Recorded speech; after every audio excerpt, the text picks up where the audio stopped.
प्यारे बच्चों, आप सभी का स्वागत है हमारे शानदार से चैनल पे। एंड आज मैं आपको क्या करवाने वाली हूं वो बताने से पहले मैं पूछना चाहती हूँ, कैसे हो आप सभी? How are you all? बेटा मुझे लगता है कि तुम सभी बड़े चंगे होंगे, मस्त मजे में होंगे। यहाँ पे मजे की बात इसलिए कह रही हूं क्योंकि आज का जो सेशन है वो तुम्हारे लिए धमाकेदार, नॉन स्टॉप, जैसे एक गाना हुआ करता था, मुझे याद है, जो एक ही सांस में गाया था शंकर महादेवन ने, उसी तरीके से मैं एक ही सांस में, एक ही पूरे इस सेशन के अंदर मैं तुम्हें पूरी दोनों बुक्स करवा दूंगी। यस, ये चैलेंज मैंने एक्सेप्ट किया है, ये चैलेंज मैंने खुद से एक्सेप्ट किया और मैंने कहा कि बिल्कुल मैं बच्चों को करवा सकती हूं एक ही क्लास में पूरा बुक, जो दोनों की दोनों बुक है, फर्स्ट फ्लाइट है एंड फुटप्रिंट्स विदाउट फीट है। इसकी समरी करवाऊंगी, मैं तुम्हें बताऊंगी इस चैप्टर में क्या क्या है, चैप्टर में क्या क्या लाइंस आपको लिख के आनी है, सब कुछ बताने वाली हूं मैं आपको। और आपको क्या करना है, शुरुआत से अंत तक बने रहना है मेरा बच्चा, शुरुआत से अंत तक बने रहना है,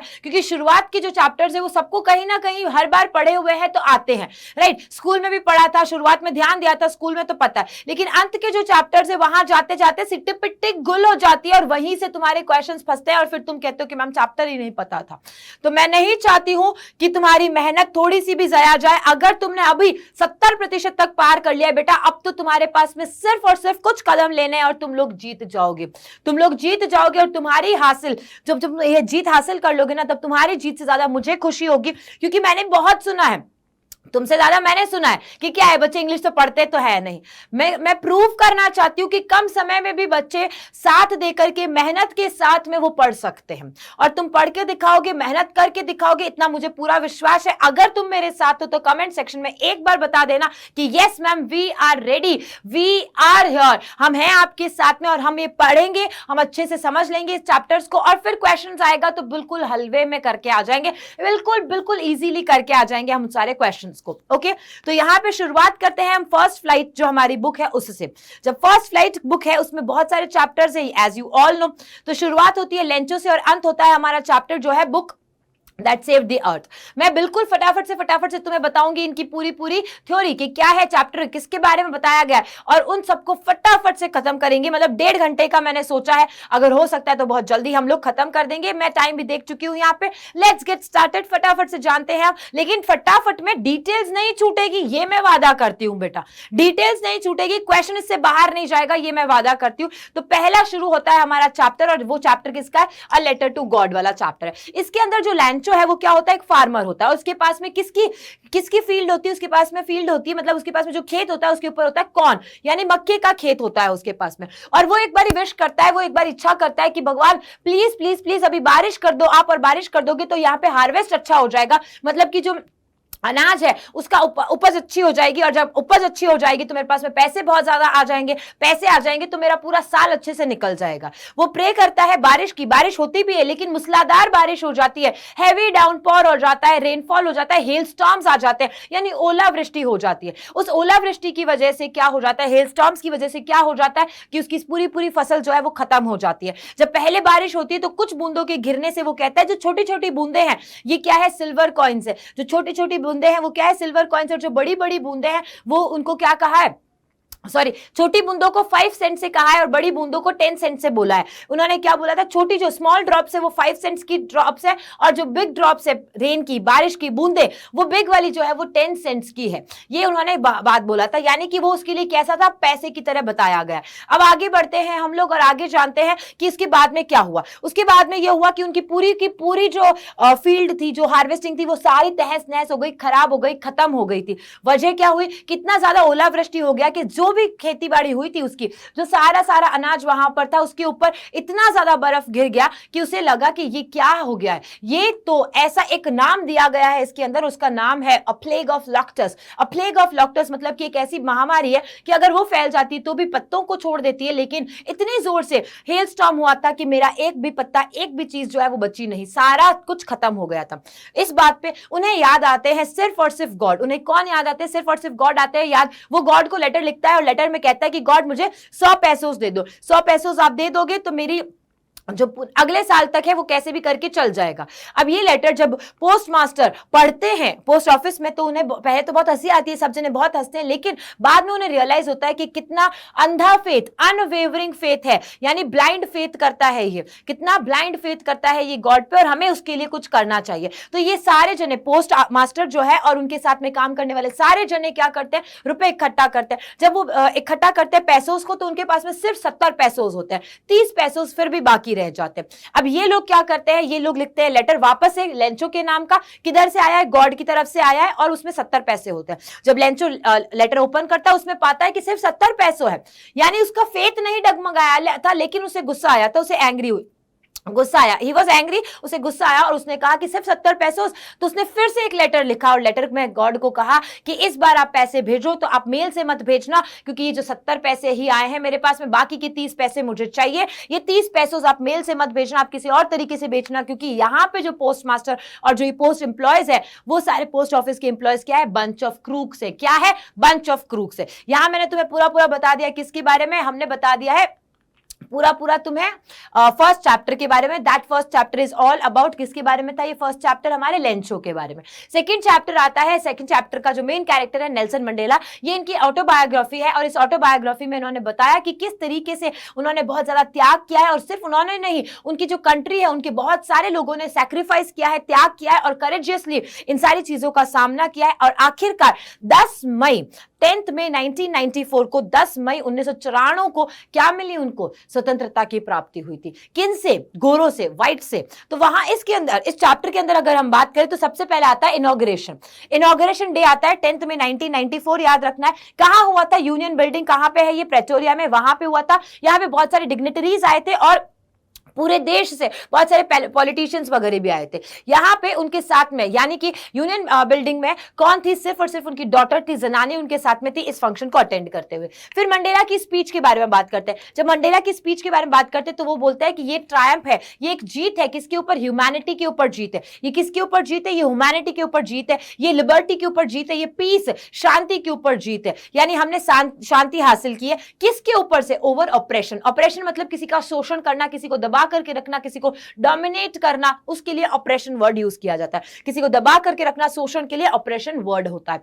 फिर मंडेला ने बताया, मंडेला ने क्या बताया कि देखो लॉन्ग अगो, अगर उन्होंने क्या कहा, एक तरीके की आयरनी है। आयरनी किस तरीके से कि देखो बहुत पहले अगर इसी तरीके से मैं खड़ा होता और मेरे पास में जो पुलिस खड़ी है आज वो मुझे सेफ गार्ड कर रही है, आज वो मेरा क्या कह सकते हैं, एक सुरक्षा कवच बनी हुई है और मुझे सल्यूट कर रही है, लेकिन यही बहुत दिनों पहले होता तो यही मुझे क्रिमिनल मानते। क्या मानते, मुझे क्रिमिनल मानते, मुझे अपराधी मानते और मुझे पकड़ करके जेल में डाला था। तो उन्होंने यहाँ पे दोनों चीजें बताई है। फिर साथ ही साथ में उन्होंने कहा कि मैं शपथ लेता हूं कि मैं आगे और किसके लिए काम करूंगा, मैं पॉवर्टी, गरीबी के खिलाफ लड़ाई लड़ूंगा, और मैं साथ ही साथ में डिस्क्रिमिनेशन, यानी जो भेदभाव होता है, रंग भेदभाव है, चाहे वो जाति के ऊपर भेदभाव है, कोई भी तरीके का भेदभाव है, उसके खिलाफ लड़ूंगा। फिर आता है मंडेला ने प्लेज क्या किया, उन्होंने कहा कि मैं ये और शपथ लेता हूं, उन्होंने ये शपथ ली, उन्होंने प्लेज लिया, उन्होंने ये ओथ लिया कि आगे जाकर के कभी भी ऐसा नहीं होगा जो आज तक हमने सहा है वो आगे जाके वापस कभी नहीं होगा। फिर आता है मंडेला का जो सोच है अपार्थाइड सिस्टम। सबसे पहले अपार्थाइड सिस्टम क्या होता है बेटा, अपार्थाइड सिस्टम होता है यानी कि रंग भेद होना, यानी कि रंग के ऊपर, आपका कलर कैसा है, आप काले हो, आप गोरे हो, उसके ऊपर भेदभाव किया जाता है। आपको पब्लिक जो चीजें हैं, यानी कि जन उपयोग के लिए जो चीजें, उनका उपयोग नहीं किया जाता है। आप कहीं जा नहीं सकते हो, कहीं का पानी नहीं पी सकते, उनके सामने बैठ नहीं सकते हो। ये सारी चीजें किसमें होती थी, अपार्थाइड सिस्टम में होती थी, जो कहीं ना कहीं तुमने इंडिया में भी पहले देखा था। इंडिया में भी रंग भेद करते हुए बहुत ज्यादा इंडिया के ऊपर भी गोरों ने राज किया था। तो उन्होंने ये बात बताई है। मंडेला ने इनॉग्रेशन के दिन ये बात बोली कि इस दिन किसका खत्म हो गया है, इस दिन इसका अपार्थाइड सिस्टम का खात्मा हो चुका है और अब ये जो अपार्थाइड सिस्टम है ये कभी भी रिपीट नहीं होगा। फिर उन्होंने ये सारा बता दिया जो मैंने आपको बता दिया। नेक्स्ट आता है अपार्थाइड सिस्टम के बारे में मंडेला के नोट्स क्या थे। उन्होंने कहा कि इसकी वजह से हमारी जो जनता है, हमारे देश की जो जनता है, उस जनता ने बहुत ज्यादा सफर किया है। यहाँ की साउथ अफ्रीका की जो पीपल, उन्होंने बहुत ज्यादा सफर किया है। फिर मंडेला ने बताया कि बाकी और बहुत सारे अदर साउथ अफ्रीकन पेट्रियट्स थे और वो उन्होंने बहुत ज्यादा करेजियसली, बहुत ज्यादा करेज के साथ में साहस के साथ में इन सब चीजों का सामना किया था, लेकिन वो इस चीज का अंत तक नहीं कर पाए थे, वो इस चीज को अंत तक नहीं ले जा पाए थे। और मुझे जो पाथ मिला, जिस रास्ते पे वो चले थे, उसी रास्ते पे मैं चलते चलते आगे बढ़ा बस, और मैं उसका यहाँ पर अपार्थित सिस्टम का अंत करता हूं। नेक्स्ट आता है कि उन्होंने बताया कि अपार्थित सिस्टम जो लगा, इसकी वजह से, यानी जो रंग भेद जो हुआ था, उसकी वजह से बहुत सारे लोगों के अंदर उनका जो साहस है वो उभर के बाहर आया। उनको ये पता चला कि हम किसके खिलाफ लड़ सकते हैं, हम ऑपरेशन के खिलाफ लड़ सकते हैं। फिर उन्होंने ये चीज भी बताई कि कैसे बहुत सारे लोगों ने इस आइडिया को लेकर के ही कि हमें स्वतंत्रता चाहिए, अपनी जान त्याग दी थी। और फिर उन्होंने लास्टली ये भी बोला मंडेला ने, यहां पे तुम्हें सिर्फ मंडेला की लाइंस ही देखने को मिलेगी इस चैप्टर में। तो मंडेला ने यहां पे इस बुक में ये भी लिखा है, लॉन्ग वॉक टू फ्रीडम, कि यहां क्या लिखा कि करेज यानी साहस का मतलब ये नहीं कि मुझे डर नहीं लगता, करेज यानी साहस का मतलब ये है that you overcome your fear, यानी जिस चीज से तुम्हें डर लगता है तुम उसके ऊपर ओवरकम कर जाओ, यानी उस चीज से अब बाद में डर ना लगे। किसी चीज से डर ही नहीं लगता था वो अलग बात है, उसको आप साहस नहीं कहते हो। फिर आते हैं, उन्होंने बाद में बताया कि जो हमारे, मैं ही नहीं, मेरे साथ साथ में जो मेरे कम्युनिटी के दूसरे और लोग थे वो भी इसी चीज में क्या हुए थे, बंधे हुए थे, वो ही सारी चीजों से, इन सबसे मुक्त नहीं थे, फ्री नहीं थे। और उन्होंने कहा कि one only can not truly enjoy freedom if one's fellow man, अगर मैं अकेला, मुझे फ्रीडम मिल जाती है तो मैं अकेला मेरी फ्रीडम की, मेरी मैं कह सकता हूं कि जो मेरी स्वतंत्रता है उसका एंजॉयमेंट नहीं कर सकता हूं जब तक मैं ये देखता हूं कि मेरे कंट्री के जो मेन एंड वुमेन है वो अभी भी क्या है, बेड़ियों में बंधे हुए, वो अभी भी जकड़े हुए हैं, उनके ऊपर अभी भी बहुत सारी पॉलिसीज, बहुत सारे अपार्थाइड सिस्टम लगे हुए हैं। तो ये सारी चीजें उन्होंने बताई है। फिर आगे मंडेला ने आइडिया बताया फ्रीडम का, कि उन्होंने फ्रीडम बताया कि वो कहते हैं कि फ्रीडम मतलब दोनों तरफ से, कि आपने जिसके ऊपर डोमिनेट किया है, आपने जिसको ऑप्रेस किया है, वो तो फ्री हो ही रहा है, साथ ही साथ में जो ऑप्रेसर था, जो कि उनके ऊपर अत्याचार कर रहा था, उसको भी आपने हेट्रेड की जो केज ऑफ हेट्रेड है, यानी कि हेट्रेड की बेड़ियों से खोल दिया है, उसके अंदर जो घृणा भरी हुई थी उससे उसे स्वतंत्रता मिल चुकी है। तो यहां पे ये सारी चीजें बताई। फिर उन्होंने बताया कि मैं बेसिकली कौन हूं। मंडेला कहता है मैं जो सारे के सारे अफ्रीकन पेट्रियट्स, अफ्रीका के देशभक्त पेट्रियट्स, मतलब देशभक्त, उन सबका एक मतलब उनका क्या हूं, एक समागम हूं, उनका सबका एक सम हूं, टोटल हूं, मैं ये बताया था उन्होंने। और साथ ही साथ वो ट्रिब्यूट देते हैं, वो उनको क्या करते हैं, ट्रिब्यूट देते हैं, कहते हैं कि भाई उन लोगों की वजह से ही आज मैं यहां तक पहुंचा हूं और अफ्रीका का जो फ्रीडम है वो हम हासिल कर पाए। फिर मंडेला ने बताया है किसके बारे में, लव और हेट के बारे में। मंडेला ने बोला है कि किसी को भी जन्म से प्यार करना नहीं सिखाया जाता है, उनके अंदर इनबिल्ट होता है, लेकिन किसी को भी हम क्या करना सिखाते हैं, घृणा, हेट करना सिखाते हैं। तो हेट करना क्यों सिखाया जाता है, क्या कहते हैं, वो हेट करना सिखाया जा सकता है, तो प्यार करना तो इनबिल्ट है, तो हमें उस चीज पे काम करना चाहिए। साथ ही साथ में मंडेला ने यह भी बोला है, He believed in mankind's boundless capacity for goodness and love, कि हमारे अंदर, इंसानों के अंदर क्या है, प्यार है, हम उसको बढ़ाना चाहिए, उसे स्प्रेड करना चाहिए, लोगों तक फैलाना चाहिए। फिर मंडेला ने क्या बताया, मेंस ट्विन ऑब्लिगेशन, दो ऑब्लिगेशन कौन कौन से, एक अपनी कंट्री की तरफ, एक अपनी फैमिली की तरफ। और उन्होंने साफ साफ ये भी बोला है कि मैं अपनी फैमिली को की तरफ अपनी ऑब्लिगेशन, अपने कर्तव्यों को उतना पूरा नहीं कर पाया क्योंकि मैं कंट्री की तरफ, अपने देश की तरफ जो है अपनी जो कर्तव्य थे उनको निभाने में लग गया था। तो ट्विन ऑब्लिगेशंस के बारे में बताया उन्होंने। फिर उन्होंने साथ ही साथ में यह भी बताया कि मंडेला का जो आइडिया ऑफ फ्रीडम, कि उनका आइडिया क्या था फ्रीडम का, उनका आइडिया था was an illusion only on reaching adulthood, कि आज तक जब मैं छोटा था, जब मैं एकदम ही छोटा बच्चा था, फिर मैं जब स्टूडेंट हुआ और फिर जब मैं यंग था, ये तीनों में ही मेरे लिए फ्रीडम के अलग अलग मायने थे। जब मैं छोटा था तब मुझे सिर्फ और सिर्फ बाहर घूमने दे दिया जाए, मेरी मम्मी के घर के पीछे एक जो कहते हैं स्ट्रीम है उसमें स्विम करने दिया जाए, मेरे लिए वो बहुत है। फिर मैं जब बड़ा हुआ तो जब स्टूडेंट में बना तब मेरे लिए फ्रीडम कुछ और था। फिर मैं यंग, तो मेरे हिसाब से मैंने अपने प्यार से शादी कर ली, मेरे लिए वो बहुत है। मैं बाहर अपने हिसाब से जाकर के पढ़ाई कर सकता हूं, मेरे लिए वो फ्रीडम थी। लेकिन एक्चुअली ये फ्रीडम मायने नहीं रखती थी, ये सिर्फ क्या थी, इल्यूजन थी। इन्होंने ये सब चीजें बताई। फिर आगे बढ़ते हैं, हमारा नेक्स्ट चैप्टर आता है, and the next chapter is about 2 stories about flying. जो हमारा नेक्स्ट चैप्टर है, जो थर्ड चैप्टर है, वो उसमें आते हैं 2 पार्ट्स। बेटा कितने पार्ट्स आते हैं, 2 पार्ट्स आते हैं, 2 स्टोरीज अबाउट फ्लाइंग। फर्स्ट में कौन है, यंग सीगल है। सेकंड में कौन है, हमारे जनाब है जो कि पायलट है, और वो एक ब्लैक एयरप्लेन स्टोरी है।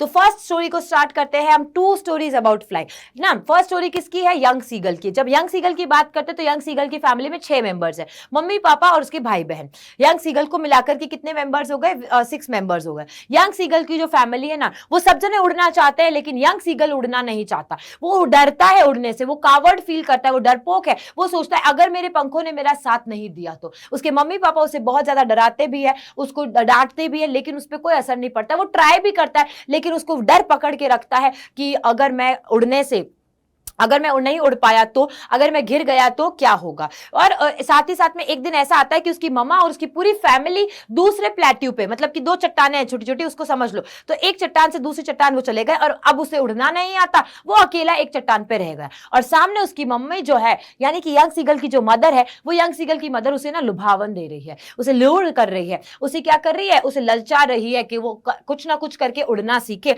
उड़ना जाने। वो उसके सामने क्या करती है, उसकी जैसे खाने की एक्टिंग करती है। और वो दूसरी तरफ यंग सीगल क्या करता है, खड़े खड़े सोने का बहाना बनाता है कि मैं तो एक टांग पर के सो गया हूं और मुझे बेहोशी सी आ रही है, काइंड ऑफ ऐसी हरकतें करता है, प्रिटेंड करता है, जबकि उसे बहुत ज्यादा भूख लग रही होती है और तेज गर्मी भी लग रही होती है, तेज गर्मी और भूख लग रही होती है।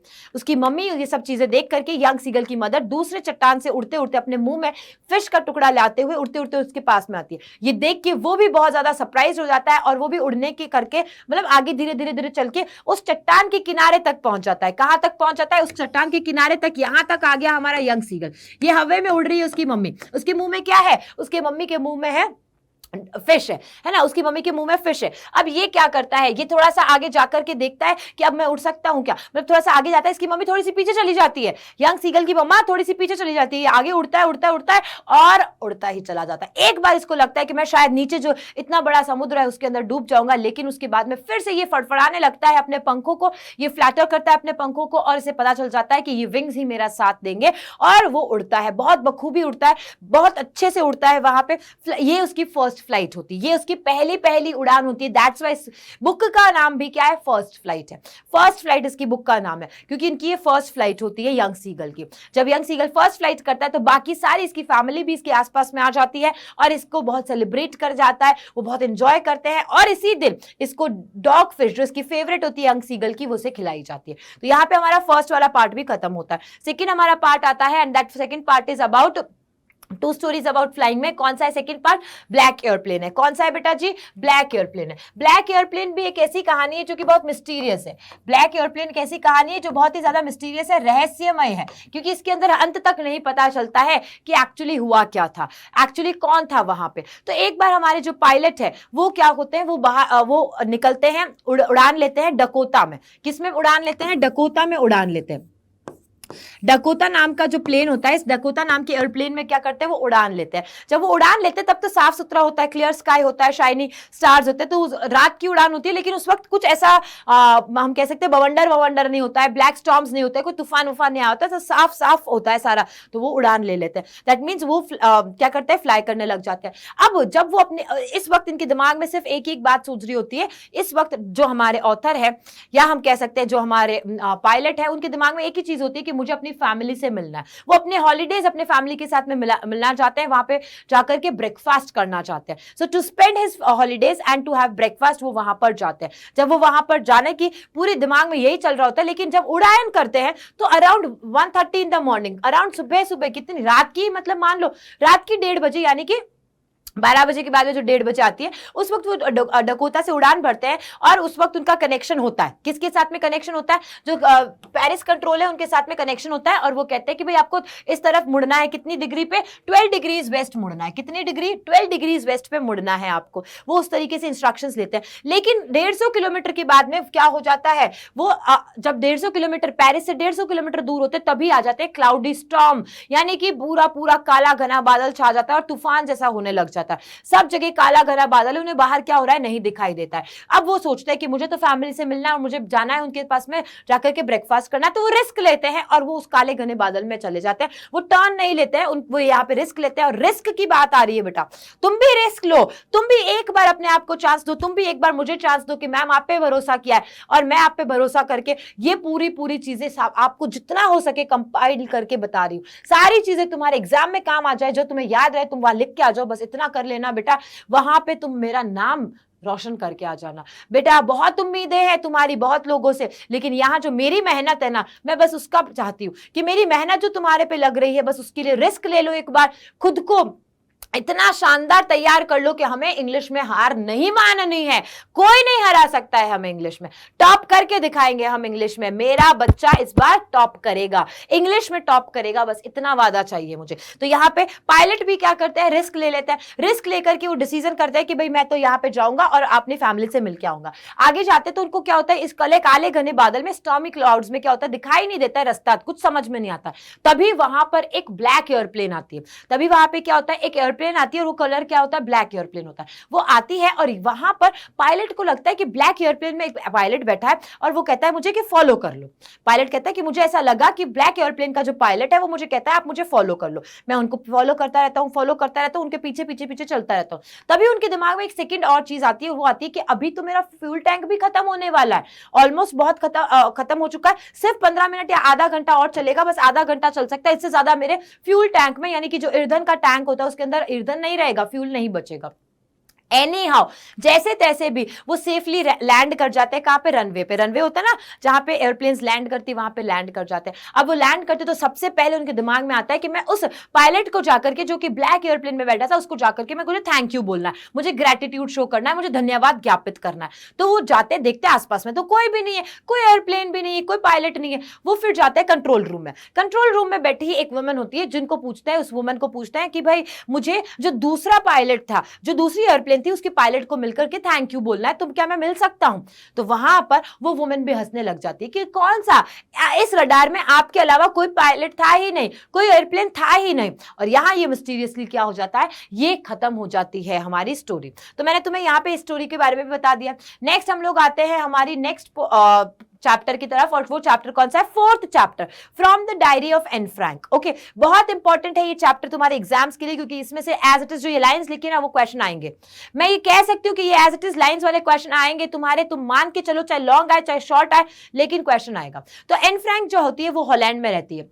हॉलैंड में क्यों रहती है, क्योंकि पहले वो कहीं और रहती थी, लेकिन हिटलर ने क्या कर दिया था, अटैक कर दिया था। हिटलर के अटैक की वजह से वो बाद में कहां पे आ गई, वो हॉलैंड में आ गई है और हॉलैंड में रहती है। उनकी मम्मी और उनकी जो मम्मी और पापा यानी मदर और फादर है ना, वो चले जाते हैं। और अगर हम बात करें एन फ्रैंक की, एन फ्रैंक और उनकी जो सिस्टर है मार्गरेट और उनकी ग्रैंड मदर, ये एक साथ में रहते हैं। ठीक है, ये एक साथ में रह रहे होते हैं और उसके बाद में सब जने एक साथ में रहने लग जाते हैं धीरे धीरे। तो ये थोड़ा सा इंट्रोडक्शन दिया था उन्होंने अपनी डायरी में कि मेरे फादर कौन, मेरी मदर कौन, और फिर हम ग्रैंड मदर से कैसे मैं ज्यादा अटैच थी, ये सारी चीजें उन्होंने लिखी कि मैं बहुत ज्यादा करीब थी अपनी ग्रैंड मदर के।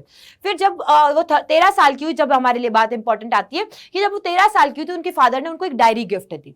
13 साल की उम्र में किसने दी, उनके फादर ने उनको एक डायरी गिफ्ट दी थी, और वो जो गिफ्ट की डायरी, उसका नाम उन्होंने क्या रख दिया था, किटी रख दिया था। और उस किटी के साथ में जो उनका अकेलापन है, जो लोनलीनेस है, वो अब खत्म हो गया। वो बाहर अपने ट्रू फ्रेंड्स ढूंढना चाहती थी, लेकिन कोई भी ट्रू फ्रेंड्स नहीं बना पाई। कोई भी ट्रू फ्रेंड्स क्यों नहीं बना पाई वो, क्योंकि उन्हें लगता था कि हर कोई मेरे को सुनेगा नहीं, कोई मेरी बातों को क्यों म्यूजिंग करेगा, क्यों सुनेगा, और अगर सुनेगा भी तो जज करेंगे या अपना रोना रो देंगे कि अरे यार मेरे साथ ऐसा हो रहा है, मेरे साथ आ रहा है। तो सुनने वाला एक्चुअली ट्रू फ्रेंड जो है वो नहीं था। तो उसने किटी को अपना ट्रू फ्रेंड बना लिया। जो भी चीजें होती थी वो किटी के अंदर, यानी कि अपनी डायरी के अंदर हर प्रॉब्लम लिख दिया करती थी, और उसको जवाब भी नहीं मिलता था, क्योंकि उसे चाहिए ऐसा पर्सन था जो पेशेंटली उसे सुन सके, और वही किटी ने किया था। ठीक है, अब जो यहाँ पे बताया कि ग्रैंड मदर के साथ में कौन, ग्रैंड मदर के साथ में बहुत ज्यादा करीबी थी एन फ्रैंक, और ये उन्होंने डायरी में भी बताया कि आफ्टर उनकी डेथ उनको कितना अकेलापन ज्यादा फील होने लग गया।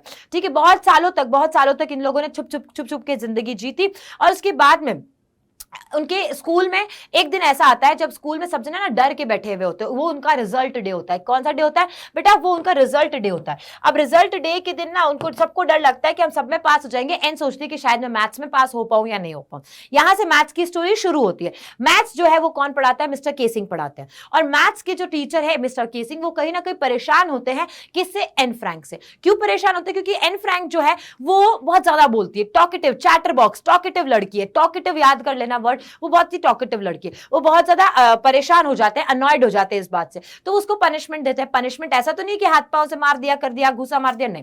पनिशमेंट देते हैं उनको बहुत प्यार से। उनको कहते हैं कि तुम्हें ऐसे लिखना। तो 3 बार ऐसे दिया जाता है। एक बार ऐसे देते हैं वो चैटर बॉक्स के ऊपर, दूसरी बार में देते हैं वो ऐसे ओके कौन सा था वो जल्दी से बताएंगे कमेंट सेक्शन में आप। सेकंड वाला कौन सा था वो जल्दी से बताएंगे आप कमेंट सेक्शन में, जिसका आता है आगे कॉरिगडम। थर्ड वाला था quack quack quack, miss chatterbox, right, said mistress chatterbox, ये वाला थर्ड वाला था, ये तीनों उसको देते हैं। तो फर्स्ट वाला सेकंड वाला मिलता गया। अब वो फर्स्ट वाले में क्या बताती है, फर्स्ट वाले में बोलती है, जब वो ऐसे लिखती है तो फर्स्ट वाले बोलती है कि सबसे पहले तो स्टूडेंट का ये ट्रेट है, स्टूडेंट की विशेषता है कि वो बोलेगा, स्टूडेंट नहीं बोलेगा तो कौन बोलेगा। और सेकेंडली वो ये बात भी बताती है कि मेरी मम्मा भी बोलती थी, उनकी मम्मा भी बोलती थी, तो मेरे अंदर ये जीन्स में है, मैं इनहेरिटेड हूं इस पॉइंट से कि मेरी मम्मा भी बहुत ज्यादा बोलती है और इसीलिए मैं भी बहुत ज्यादा बोलती हूँ। इस बात पे थोड़ा लाइटली लेते हैं वो। और फिर आता है थर्ड वाला, जिसके अंदर उनकी फ्रेंड सन ने हेल्प की थी, है ना, उनकी फ्रेंड एन फ्रैंक की जो फ्रेंड थी सेन, उन्होंने हेल्प की थी। वो एक पोम फॉर्म में लिखा था, यानी वर्ड्स फॉर्म में, जैसे हम लोग पोम लिखते हैं ना, जिसकी राइमिंग स्कीम नहीं है, बस लिखी गई है, उसी तरीके से उन्होंने लिखा था। और आखिरकार ये पढ़ने के बाद में मिस्टर केसिंग उनसे थोड़ा से मतलब अच्छे से कह सकते हैं बातचीत करते हैं और उनको माफ कर देते हैं, बोलो चलो ठीक है भाई, तुम नहीं सुधरोगी, तुम अब आज से बट तुम्हें मैं कोई भी एक्स्ट्रा होमवर्क नहीं दूंगा, तुम जैसी हो वैसी रहो, ठीक है, इस तरीके से। तो वो एक अच्छी स्टूडेंट थी, बस वो बात ज्यादा करती थी, वो अच्छी स्टूडेंट थी, वो पढ़ाई में भी अच्छी थी, ये शुरुआत में बताया, लेकिन वो बातें बहुत ज्यादा करती थी, ये स्टोरी से हमें पता चल गया। और स्टोरी में पता चला कि आप लाइक 13 साल की उम्र में तो किटी मिली थी उनको, डायरी मिली, और 15 साल की उम्र में उनकी डेथ हो गई थी। अकेले लास्टली कौन रहते हैं, उनके फादर ऑटर ही रह पाते हैं, बाकी सबकी डेथ हो जाती है, बाकी सबकी डेथ हो जाती है। एन को कोई एक डिजीज ऐसा हो जाता है जिसको कि क्योर नहीं कर पाते, जिसका कि कोई उपचार नहीं होता, इस वजह से उसकी डेथ हो जाती है, ठीक है। तो यहाँ पे हमारा सेकंड चैप्टर, फोर्थ चैप्टर भी हो जाता है। फिफ्थ चैप्टर की तरफ आगे बढ़ते हैं। फिफ्थ चैप्टर है ग्लिम्पसेस ऑफ इंडिया।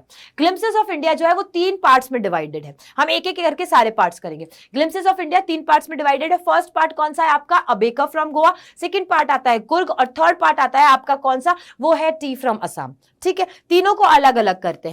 सबसे पहले हम बात करते हैं किसके बारे में, अ बेकर फ्रॉम गोवा। तो जो नरेटर है, जो यहाँ पर लिख रहे हैं, वो जो वाचक का है, वो वाचक है, उन्होंने ये बताया है कि ये उस समय की बात है जब गोवा में पोर्तुगीज ज्यादा रहा करते थे। तो पोर्तुगीज के आने की वजह से यहाँ पे ब्रेड का कल्चर भी बहुत ज्यादा बढ़ गया।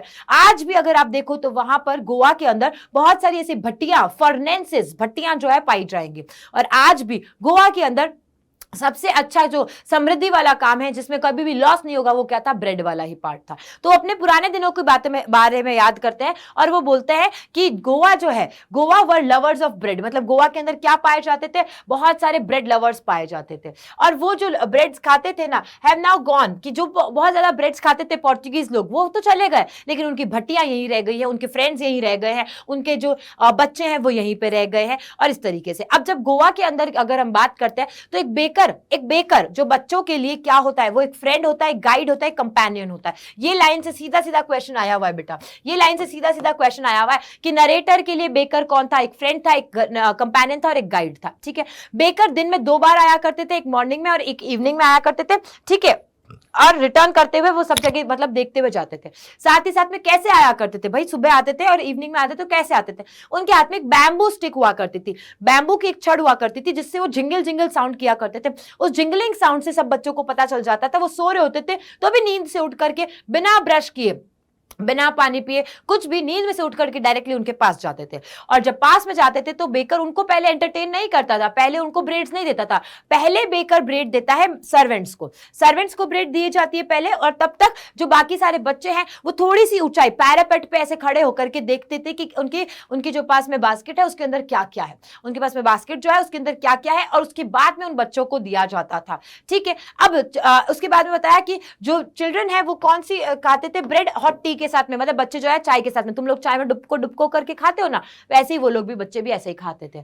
अब यहाँ पे बताया कि कहां कहां पे ब्रेड्स का यूज होता था। शादी की सेरेमनी में एक मदर जो जिसकी डॉटर की एंगेजमेंट है उसमें ब्रेड्स का यूज होता है, कुछ क्रिसमस है, कोई भी इवेंट्स है तब ब्रेड का यूज होता है, कुछ भी हो ब्रेड के बिना ये सारे काम अधूरे हैं। ये सारी चीजें यहाँ पे बताई गई है। मैरिज इनकम्प्लीट होती थी बिना बोल ब्रेड की, तो मैरिज के अंदर बोल ब्रेड यूज होता था, ठीक है। अगर हम बोलेनास की बात करें तो बोलेनास कोई भी क्रिसमस है या कोई इवेंट है, कोई पार्टी है, कोई फेस्टिवल है, तब होता था, ओके। और अब आती है कि इनकी ड्रेस कैसी होती थी, इनकी ड्रेस कहलाती थी कबाई, जिसके अंदर नी लेंथ यानी कि घुटनों तक, नी लेंथ मतलब घुटनों तक उनका एक फ्रॉक जैसा होता था, या फिर हम कह सकते थे शॉर्ट ट्राउजर हुआ करता था। तो एक फ्रॉक जैसा या फिर एक शॉर्ट ट्राउजर पहना करते थे, और उसको क्या कहा जाता है, कबाई कहा जाता है। उसे क्या कहा जाता है, इट इज नोन एज कब आई, ठीक है। उस वक्त का जो प्रोफेशन है बेकिंग का वो बहुत ही प्रॉफिटेबल, मतलब कि इसमें हमेशा फायदा ही फायदा है ना, फायदा ही फायदा वाला पार्ट होता था कि हमेशा फायदा हुआ है, कभी नुकसान नहीं हुआ है इसके अंदर।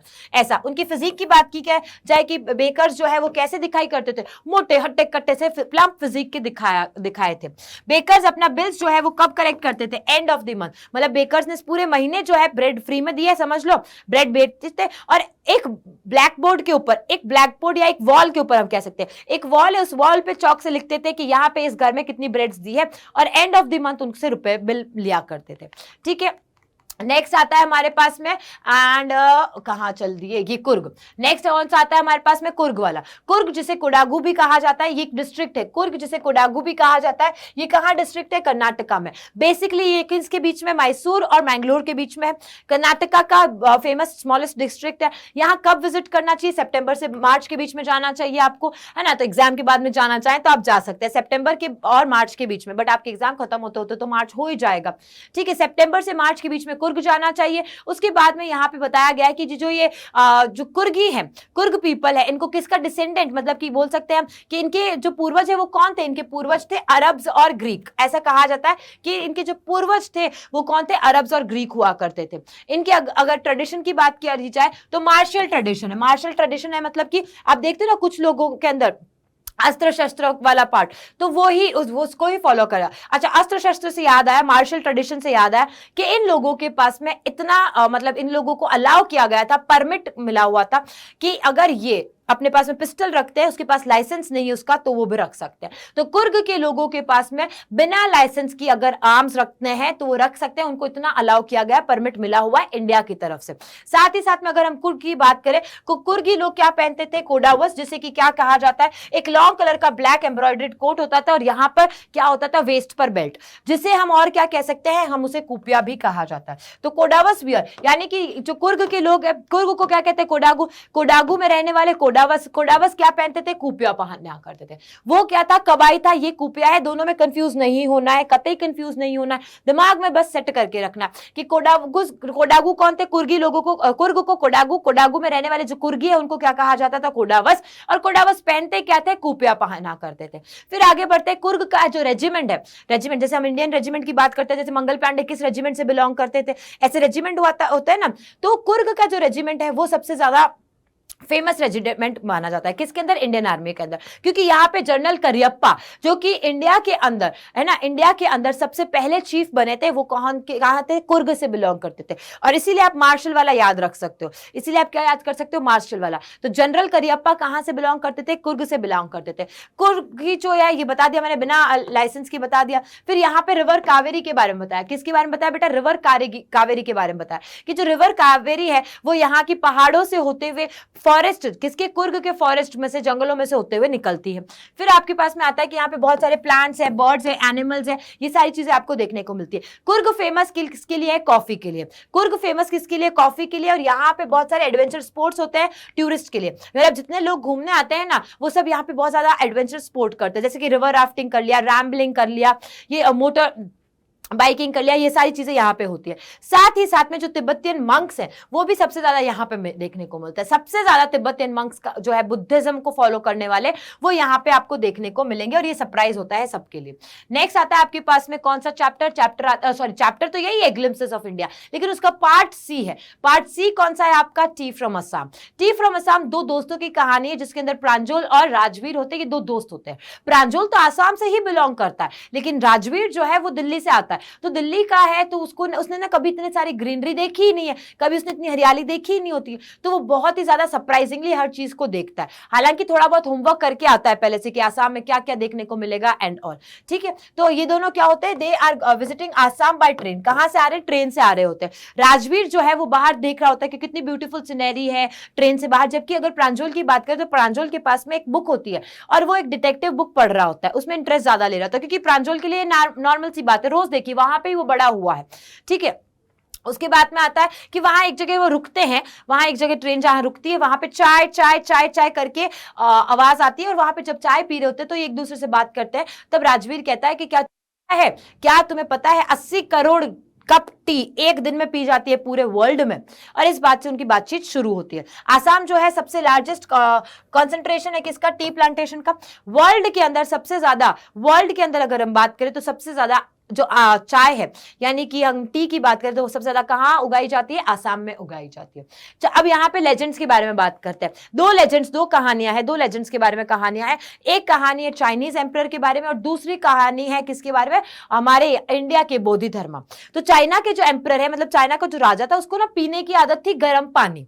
पूरा ध्यान से सुनो, उसे सुबह सुबह या दिन में हमेशा गर्म पानी पीने की आदत थी। तो जब वो थोड़ा सा बोलते हैं ना ल्यूक वार्म वाटर, यानी थोड़ा सा गर्म पानी पी रहा होता है वो, तब क्या होता है कि कुछ पत्तियां आकर के उस पानी में गिर जाती है। जब वो पत्तियां वहां पर पानी में आकर गिर जाती है, उसका टेस्ट चेंज कर देती है। उसकी टेस्ट चेंज होने की वजह से तब से पता चल गया था कि ये चाइनीज एम्परर ने डिस्कवर की है चाय, और इस तरीके से चाय सब जगह फैल गई। दूसरी कहानी किसके बारे में, दूसरी कहानी इंडिया में बोधि धर्मा हुआ करते थे।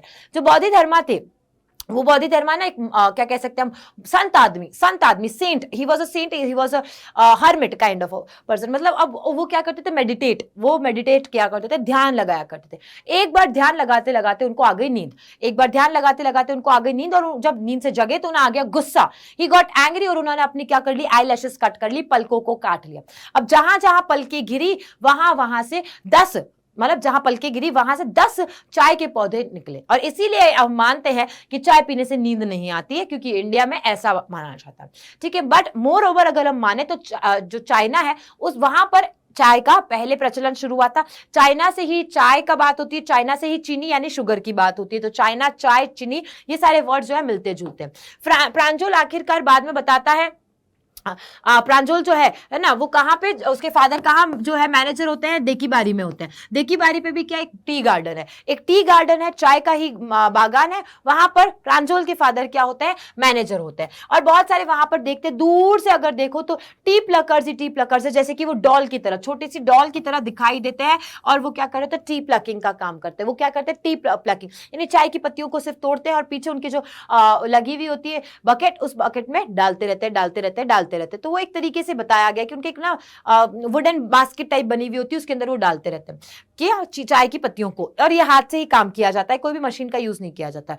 अच्छा, अब सबसे ज्यादा अच्छी चाय कब मिलती है, ये याद रखना है, मई टू जुलाई के बीच में। सबसे बेस्ट चाय कब मिलेगी, चाय की पत्तियां सबसे अच्छी कौन सी होगी, मई टू जुलाई के बीच वाली सबसे अच्छी होती है। यहाँ पे अब नेक्स्ट आ जाते हैं हमारा चैप्टर, नेक्स्ट चैप्टर कौन सा है, मिचबिल द ऑटर, राइट। तो हमने अभी तक कौन कौन से चैप्टर कर लिया, लेंचो कर लिया, लेंचो के बाद में हमने वो सेकंड चैप्टर कर लिया। कौन सा था सेकंड चैप्टर कौन सा था भाई, लेंचो के बाद में, और उसके बाद में हमने कर लिया है टू स्टोरीज वाला कर लिया है, फिर ग्लिम्सेस वाला कर लिया हमने, ग्लिम्सेस के बाद में अब हम आ गए हैं मिचबिल वाला, यानी कि 5th चैप्टर हमारा शुरू होता है।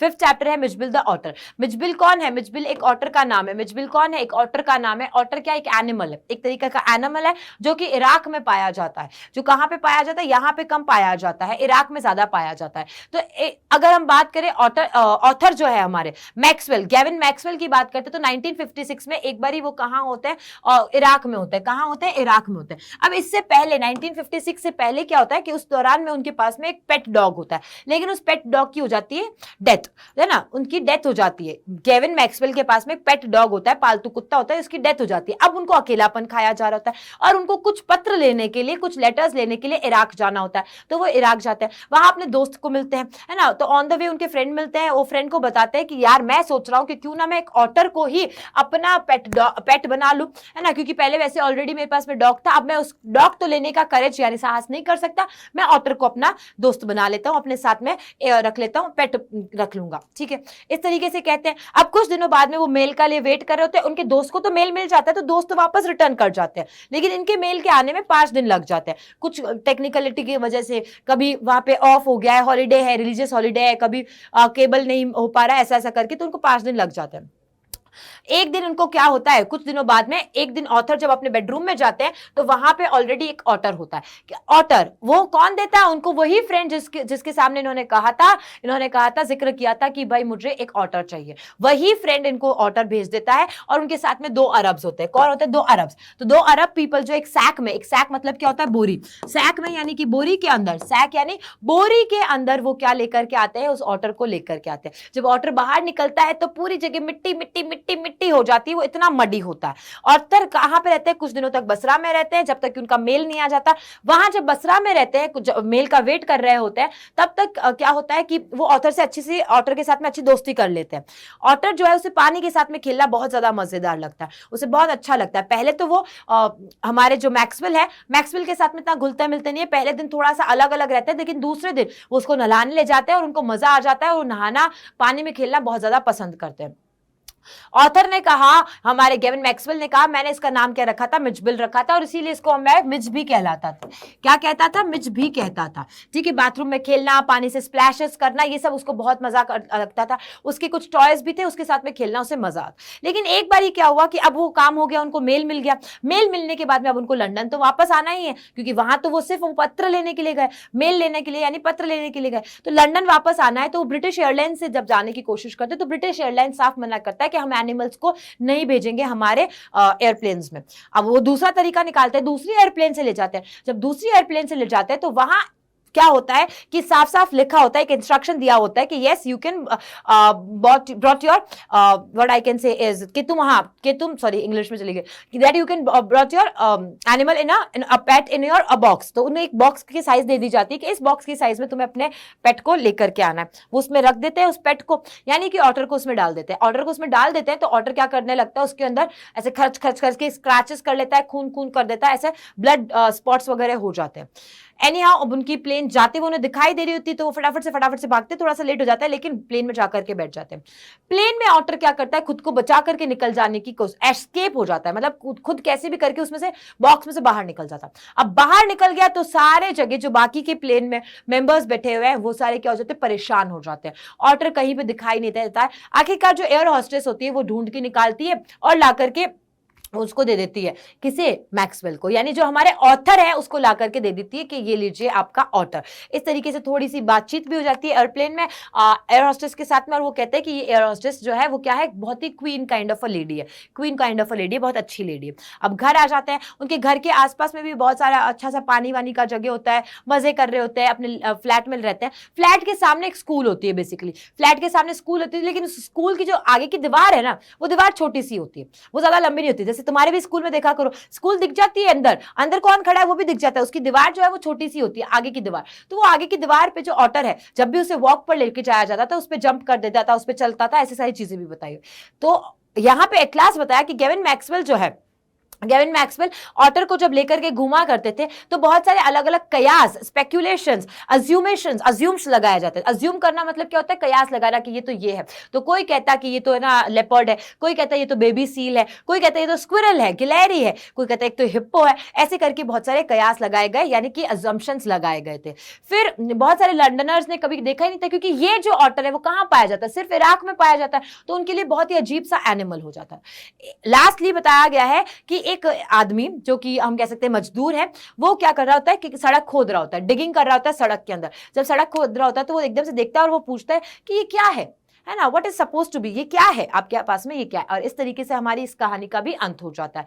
ये सारे जो आप देख रहे हैं, मुझे पता है आपके दिमाग में क्वेश्चंस आ रहे हैं कि मैम आप ये भी करवा दो, ये भी करवा दो, ये सब मैं करवाऊंगी मेरी क्लास में, ये सब मैं मेरी लाइव क्लास जो कि 7 बजे होती है तब करवाऊंगी। डेफिनेटली मैं मेरी लाइव क्लास में 7 बजे ये सारे क्वेश्चंस लेके आऊंगी, तुम्हें बताऊंगी क्या है क्वेश्चंस, कैसे अटेम्प्ट करने होते हैं, कैसे करेक्ट आंसर देना होता है, और कैसे अगर शॉर्ट आंसर्स लिखने हैं तो उसमें कितने वर्ड लिमिट्स में क्या, सब कुछ मिलेगा बेटा तुम्हें। तुम ये मत सोचना कि मैम हमसे कुछ छुपा रही है, हमको सब कुछ नहीं दे रही है, ये सब उस क्लास के लिए है बेटा। ओके, तो यहां पे अभी समय समरी बता दी जाएगी और उसके बाद में तुम्हें सीधा सीधा प्रैक्टिस करवाई जाएगी, क्योंकि एग्जाम में क्या पूछा जाएगा, क्वेश्चंस पूछा जाएगा, हम प्रैक्टिस करेंगे क्वेश्चंस करने के लिए। नेक्स्ट चैप्टर आता है हमारा madam rides the bus. Madam rides the bus, यहां पे मैडम कौन है, वल्ली, वल्ली वल्ली मई जिनका पूरा नाम है। उनको एक मन में होता है कि मुझे क्या करनी है, बस में राइड करनी है, बस की सवारी करनी है। वो कैसे इसे तय करती है उसके बारे में पूरा बताया। एक छोटी सी लड़की होती है जो कि सिर्फ 8 साल की होती है। कितने 8 साल की होती है, सिर्फ 8 साल की होती है। उसका नाम होता है वल्लीमई, ठीक है। और वो हर नई चीज को जानने के लिए बहुत जिज्ञासु होती है। जैसे तुम लोग भी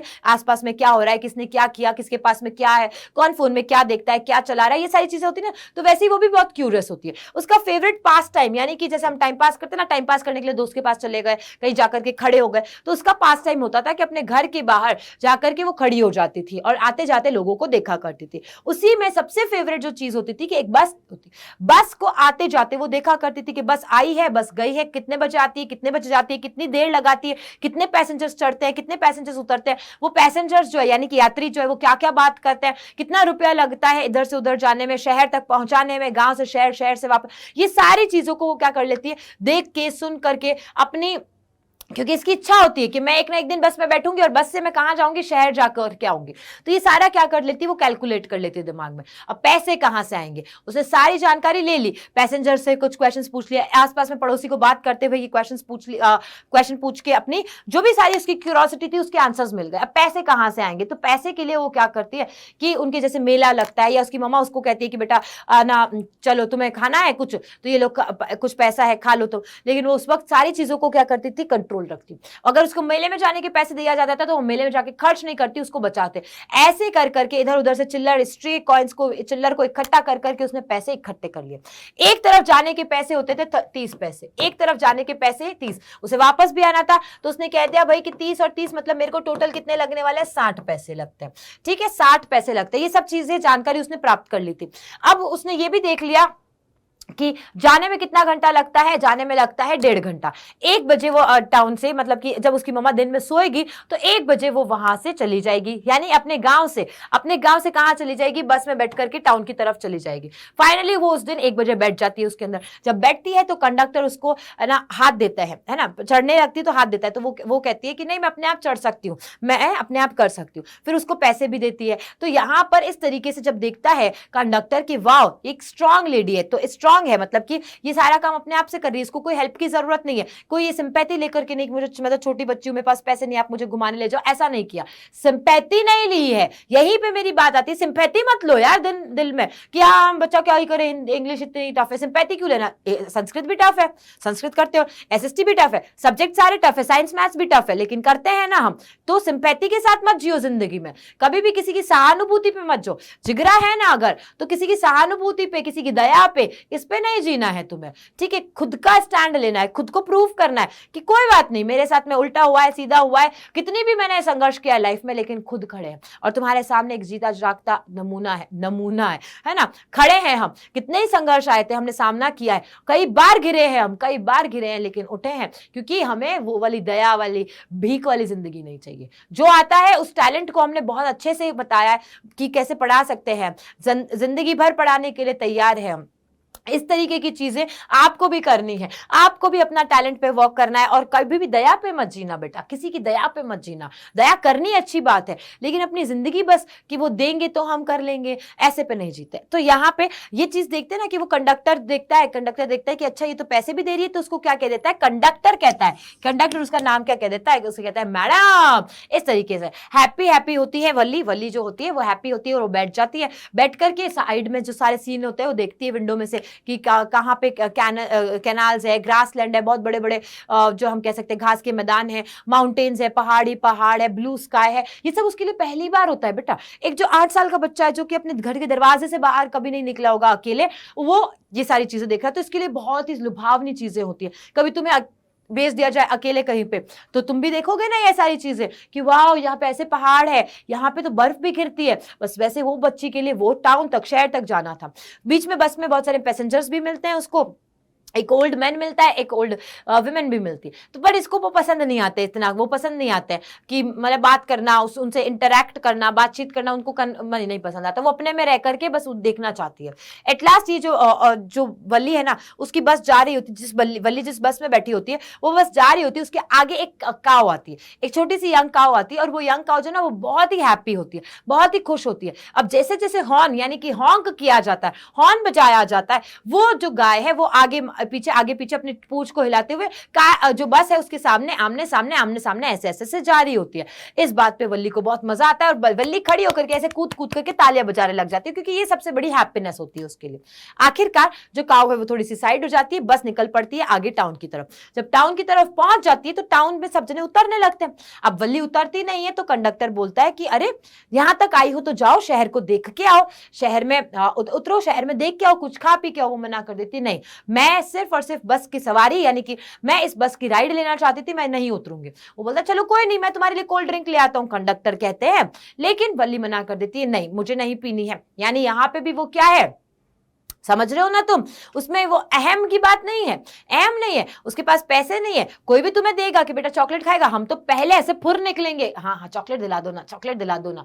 लेकिन यहाँ पर वो बच्ची फिसली नहीं है। याद रखो ये सारी चीजें तुमसे पूछी जा सकती है, तुम्हारे क्वेश्चन पेपर में आ सकता है। तो यहाँ पर वल्ली क्या कर देती है, डिक्लाइन कर देती है कि मैं कोल्ड ड्रिंक नहीं पीऊंगी, और वो सेल्फ रिस्पेक्ट करती है, खुद का आदर करती है, सेल्फ रिस्पेक्टिंग गर्ल होती है। वापस से जब बस चलती है किसकी तरफ, गांव की तरफ जा रही होती है, वही यंग काऊ जो कि पहले लाइवली होती है, इतना अच्छा बवाल मचा रही होती है, इतना अच्छे से कार जो बस है, सॉरी बस के आगे हमेशा मेरे से कार निकलता है, बस के आगे नाच रही होती है, कूद रही होती है। अब वो मरी हुई दिखाई देती है, अब वो मरी हुई होती है, वहां पे उसकी लाश पड़ी होती है जिसकी आंखें ऐसे खुली हुई और वो फैली हुई सी है। ये देख करके वली जो है वो बहुत ज्यादा अपसेट हो जाती है, सैड हो जाती है, बहुत दुखी हो जाती है, वो बहुत ज्यादा दुखी हो जाती है बेटा। ये दुख जो है वो उसको बहुत ज्यादा झकझोर देता है। वो चुपचाप पूरी बस में बैठी रहती है और वापस से घर आ जाती है, उतर जाती है बस में से और घर आ जाती है। घर आती है तब देखती है कि उसकी मम्मा जो है वो मम्मा किसी आंटी से बातचीत कर रही होती है। आंटी बातचीत कर रही होती है, मम्मा उनसे बातचीत कर रही होती है,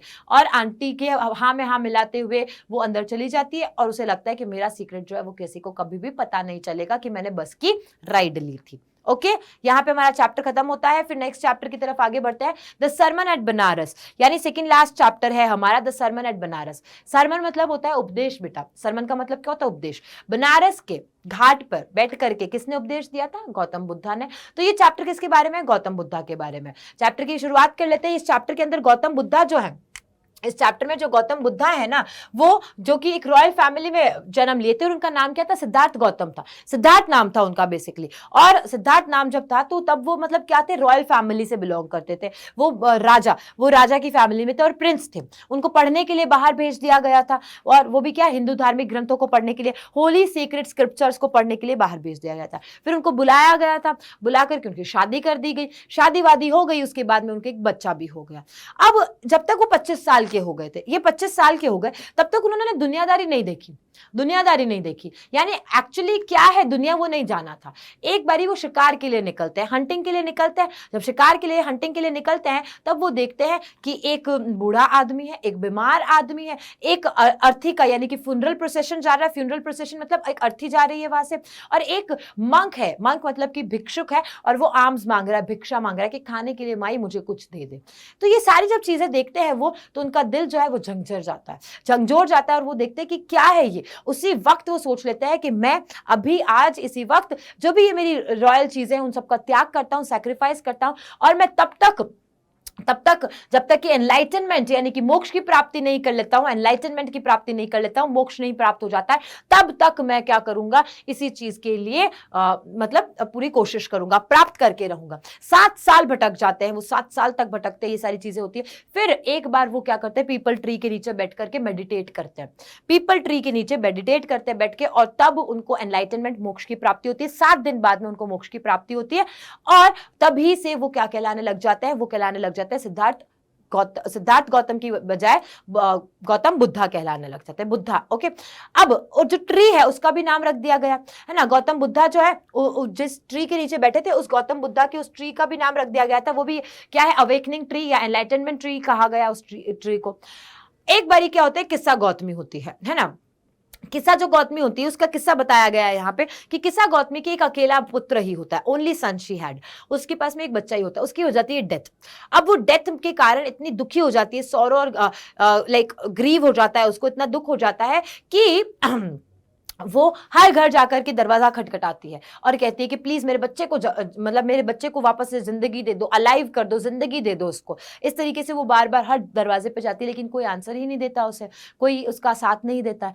फिर क्या होता है, फिर ऐसा होता है कि एक इंसान आता है, एक पर्सन आता है, और एक पर्सन कहता है कि आपके प्रश्न का उत्तर एक ही जना दे सकता है, आपकी हेल्प जो है वो एक ही जना दे सकता है, कर सकते हैं, और वो हेल्प कौन कर सकता है, कौन कर सकते हैं, हमारे गौतम बुद्धा।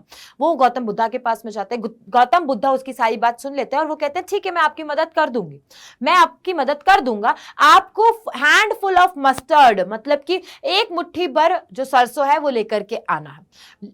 अब यहाँ पे शर्त वो डालते हैं, डिस्क्लेमर ये डालते हैं, वो कहते हैं देयर इज अ डिस्क्लेमर, मतलब कि वहां पे शर्त क्या है, वो शर्त है कि उस घर में किसी के भी फ्रेंड, किसी के भी मम्मी पापा, किसी के भी बच्चे, भाई बहन, बाप, पति, पिता, किसी की भी डेथ नहीं होनी चाहिए, है ना। ऐसा कोई भी नहीं हो जिसकी डेथ हो।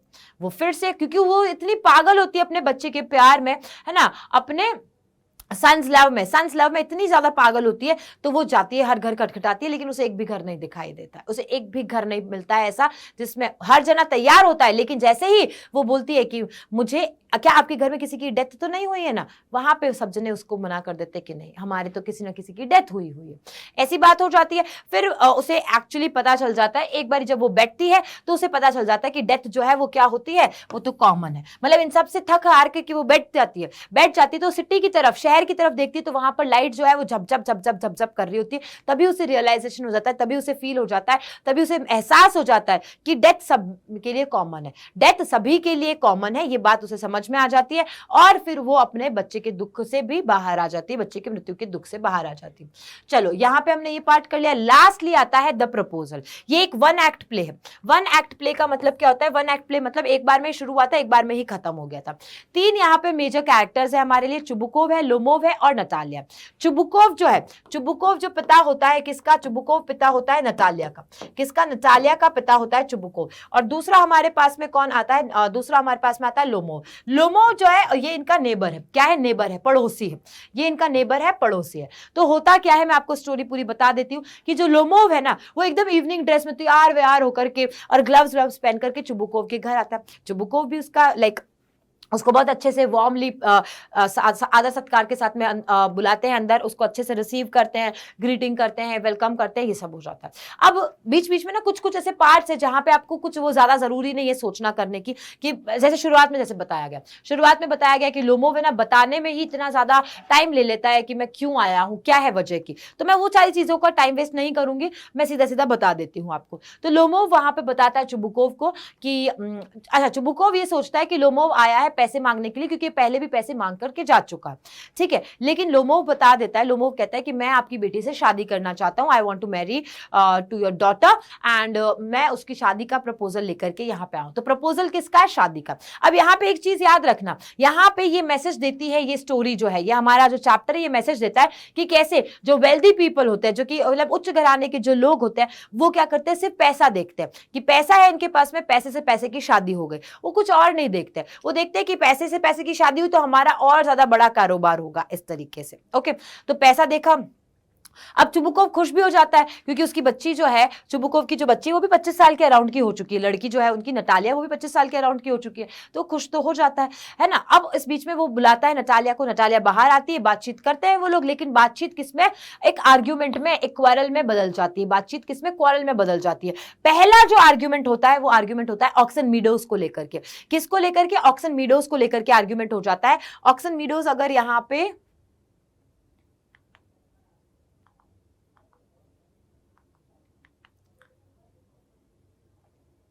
चलो मैं लिख ही देती हूं।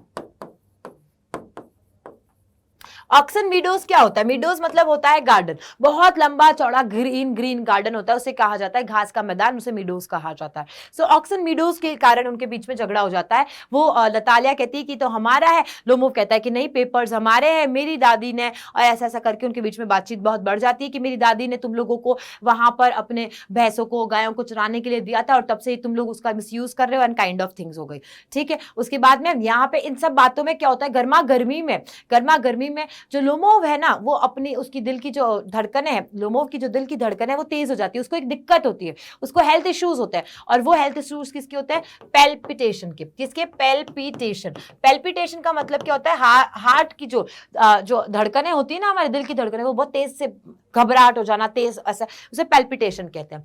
तो पैल्पिटेशन की दिक्कत हो जाती है उसको, और ये लोग दोनों मिलकर के, यानी कि चुबुकोव और नटालिया मिलकर के उसको धक्के दे करके घर से बाहर निकाल देते हैं, धक्के दे करके घर से बाहर निकाल देते हैं।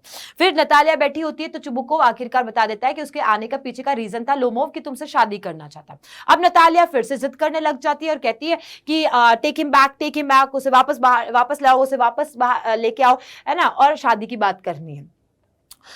एनी हाउ वो वापस आता है, लोमोव वापस आता है, फिर से लोमोव और नतालिया बातचीत कर रहे होते हैं, तो बातचीत फिर से आर्ग्यूमेंट पे पड़ जाती है। सेकंड आर्ग्यूमेंट जो होता है वो सेकंड आर्ग्यूमेंट होता है उनका डॉग्स को लेकर के, है ना, डॉग्स को लेकर के आर्ग्यूमेंट होता है। वो एक गैस होता है, स्क्वीजर होता है, तो दोनों का जो डॉग्स है तो वो एक दूसरे के ऊपर ऐसे मतलब करने लग जाता है कि तुम्हारा डॉग तो ओल्ड है, पुराना है, उसका तो जबड़ा देखो ऐसा नीचे से गिर रहा है, ऐसा ऐसा करके, और हमारा डॉग इतना अच्छा है, वो अभी भी क्या कह सकते हैं, खड़े खड़े इंसान को फाड़ सकता है, ऐसे करके उनके बीच में आर्ग्यूमेंट फिर शुरू हो जाता है। आर्ग्यूमेंट फिर से वही चीज कि एक दूसरे को अब्यूसिव लैंग्वेज यूज करने लगते हैं और गालियां देने लगते हैं, ऐसा करके हो जाता है। फिर से पैल्पिटेशन की प्रॉब्लम हो जाती है लोमोव को, उसका हार्ट जो है वो कहता है मैं मरने वाला हूं, मेरा हार्ट जो है वो टूट रहा है, मेरा मैं मर जाऊंगा, मुझे सांस नहीं आ रही, मुझे घबराहट आ रही है, काइंड ऑफ ये सारी चीजें होती है। फिर लोमोव जब अनकॉन्शियस हो जाता है, फिर जब कॉन्शियसनेस में आता है यानी कि बेहोशी से होश में आता है, तब चुबुकोव फटाफट से क्या करता है कि ये लो मेरी बेटी का हाथ तुम्हारे हाथ में, और एंड यू में किस ना कर करके एंड हो जाती है, यानी कि दोनों की शादी का एंड बता दिया, हैप्पी एंडिंग यहां पर शो कर दिया गया। यहां पे देखो बिना स्टॉपेज के मैंने तुम्हें पूरा पार्ट करवा दिया है, बिना स्टॉपेज के मैंने तुम्हें पूरा पार्ट करा दिया फर्स्ट फ्लाइट। हम क्विकली बढ़ेंगे आगे अभी और वो करेंगे हमारी second book that is footprints without feet की तरफ। बिना ब्रेक लिए, एक बार भी पानी नहीं पिया है मैंने, और तुम्हें ये जज्बा रखना है, तुम पानी पी सकते हो, तुम खाना खा सकते हो, लेकिन मैं नहीं कर सकती हूं यहां पे बीच में, और मुझे नहीं करना है, क्योंकि मैंने एक जिद ठानी है कि अगर मैं वीक पड़ गई, अगर मैं यहां पर कमजोर पड़ गई, तो मेरे बच्चे का साथ कौन देगा, और मेरे बच्चे का साथ देने के लिए मैं यहां पर अनशन पे भी बैठ सकती हूं कि बच्चा तुम्हें नंबर पूरे लाने हैं, मैंने बहुत सुना है तुम्हारे कारण, मुझे अब नहीं सुनना है, मुझे हर एक को बताना है, प्रूव करना है कि बच्चा इंग्लिश में भी फुल मार्क्स ला सकता है। इसलिए एक बार तुम लोग कमेंट सेक्शन में लिख दो, क्योंकि मैंने पूरी बुक करा दी है, एक अध्याय हमारा पूरा कंप्लीट हो चुका है, और यहां पर तुम्हें एक दिल पर हाथ रखते हुए खुद से कॉन्फिडेंटली लिख करके कमेंट करना है कि यस मैम, आपका बच्चा इंग्लिश में पूरा नंबर लाएगा, मेरा बच्चा इंग्लिश में क्वेश्चन पेपर फाड़ के आएगा, फुल मार्क्स लेकर के आएगा, पूरी शिद्दत से तैयारी करेगा, आगे भगवान जाने, आगे रब जाने, कोई दिक्कत नहीं है, लेकिन तैयारी हमारी जोरों शोरों से होनी चाहिए। यानी कि अगर तुम 100 की तैयारी करते हो तो भी तुम्हारे पास में 95 नंबर, 95 नंबर्स तो आ जाने चाहिए, बस मैं उसमें भी खुश हूं। लेकिन इसमें तुम ये नहीं कहोगे कि मैं 95 की तैयारी करता हूं ना तो मैं 90 ले आऊंगा, मैं 90 की करता हूं ना 85 ले आऊंगा, ऐसे नहीं करेगा मेरा बच्चा, पूरे की तैयारी करनी है, 100 में से 100 लाने हैं, इस शिद्दत से हम पढ़ रहे हैं, इस शिद्दत से मैम मेहनत कर रही है, मैम आपके लिए मेहनत कर रही है, मैम यहाँ पे दिन रात आपके लिए मेहनत कर रही है, बेटा तुम्हारा जीवन बन जाएगा अगर तुमने इंग्लिश में अच्छे नंबर ला दिए, तुम्हारे परसेंटेज वहां पे मायने रख जाएंगे। बहुत बड़ी बात है बेटा, मैं बार बार इस चीज को तुम्हें नहीं गिनाना चाहती हूं, ना ही बताना चाहती हूं, तुम बस समझ जाओ। अब हम आगे बढ़ते हैं हमारे नेक्स्ट की तरफ, और नेक्स्ट हमारी बुक है फुटप्रिंट्स विदाउट फीट। ठीक है, लेट्स गेट स्टार्टेड। अब तुम सोचोगे मैम पोएट्री कहाँ है, मैम पोएट्री का है, बेटा पोएट्री अलग से मिलेगी तुम्हें, क्योंकि तुम्हारे आते हैं सेंट्रल आइडिया, तो वो अलग से मिलेगी तुम्हें पोएट्री। ओके, अलग से मैं तुम्हें दे दूंगी पोएट्री। आज हम कर रहे हैं समरी पूरे लेसन की। सबसे पहले हमारा लेसन आता है Triumph of surgery. Triumph of surgery में 3 हमारे पास में मेन कैरेक्टर्स है। पहला कैरेक्टर कौन है, डॉक्टर जेम्स हैरियट, जो कि खुद ही नरेटर है, जिन्होंने ये लिखा भी है चैप्टर, ऑथर भी है, और वही यहाँ पर डॉक्टर भी है, वेट डॉक्टर है, यानी कि जानवरों के वेटरनरी डॉक्टर कौन होता है, जानवरों के डॉक्टर होता है। दूसरा कैरेक्टर है मिसेस पंफ्रे, और जिनका एक डॉग है जिसका नाम है ट्रिकी। ठीक है, तो ट्रिकी एक बहुत छोटा सा डॉग होता है और उसको ना बहुत ज्यादा प्यार किया जाता है, ओवर लव मिलता है, एक्सेसिव लव मिलता है, किसकी तरफ से, मिसेस पंफ्रे की वजह से। अब मिसेस पंफ्रे जो है ना वो एक रॉयल लेडी है, उनके पास पैसा अच्छा है, तो वो जो ग्रीडी डॉग है,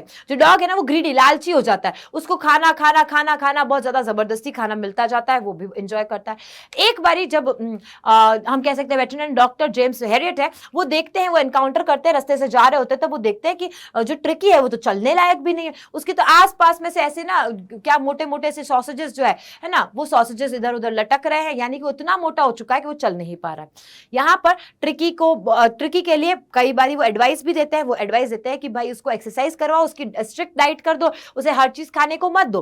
लेकिन मिसेस पंफ्रे ओवर लव की वजह से, बहुत ज्यादा पैम्परिंग करने की वजह से वो सारी चीजों को रोकती नहीं है, उसको जब जितना खाना चाहता है, मीठा विठा सब कुछ दे देती है, सब कुछ मिलता है उसको। और एक दिन ऐसा आता है कि मिसेस पंफ्रे, जो कि डॉक्टर जेम्स हैरियट को पता होता है कि मेरे पास में कुछ चंद दिनों बाद में जो मिसेस पंफ्रे है वो कॉल करेंगे। मिसेस पंफ्रे ने कॉल किया और बोला कि जो ट्रिकी है, वो ट्रिकी जो है वो बीमार हो चुका है, वो इल हो चुका है, प्लीज आप इसको ले जाओ, इसकी सर्जरी कर दो, इसको ठीक करके ला दो, ऐसा होता है। अब उस दिन उनको पता चल जाता है, वो जाते हैं ट्रिकी के पास में, ट्रिकी को लेकर के जाते हैं अपने सर्जरी की तरफ। ट्रिकी जो कि एक रॉयल फैमिली के डॉग है, तो उसके पास में मतलब उसके पास में बहुत सारी अलग अलग चीजें, उसके लिए खाने का बाउल्स अलग अलग है, उसके खेलने के टॉयज अलग अलग है, उसके रात का बेड अलग है, दिन का बेड अलग है, ऐसे करके उसके कोट्स अलग है, ऐसे ऐसी सारी चीजें होती है।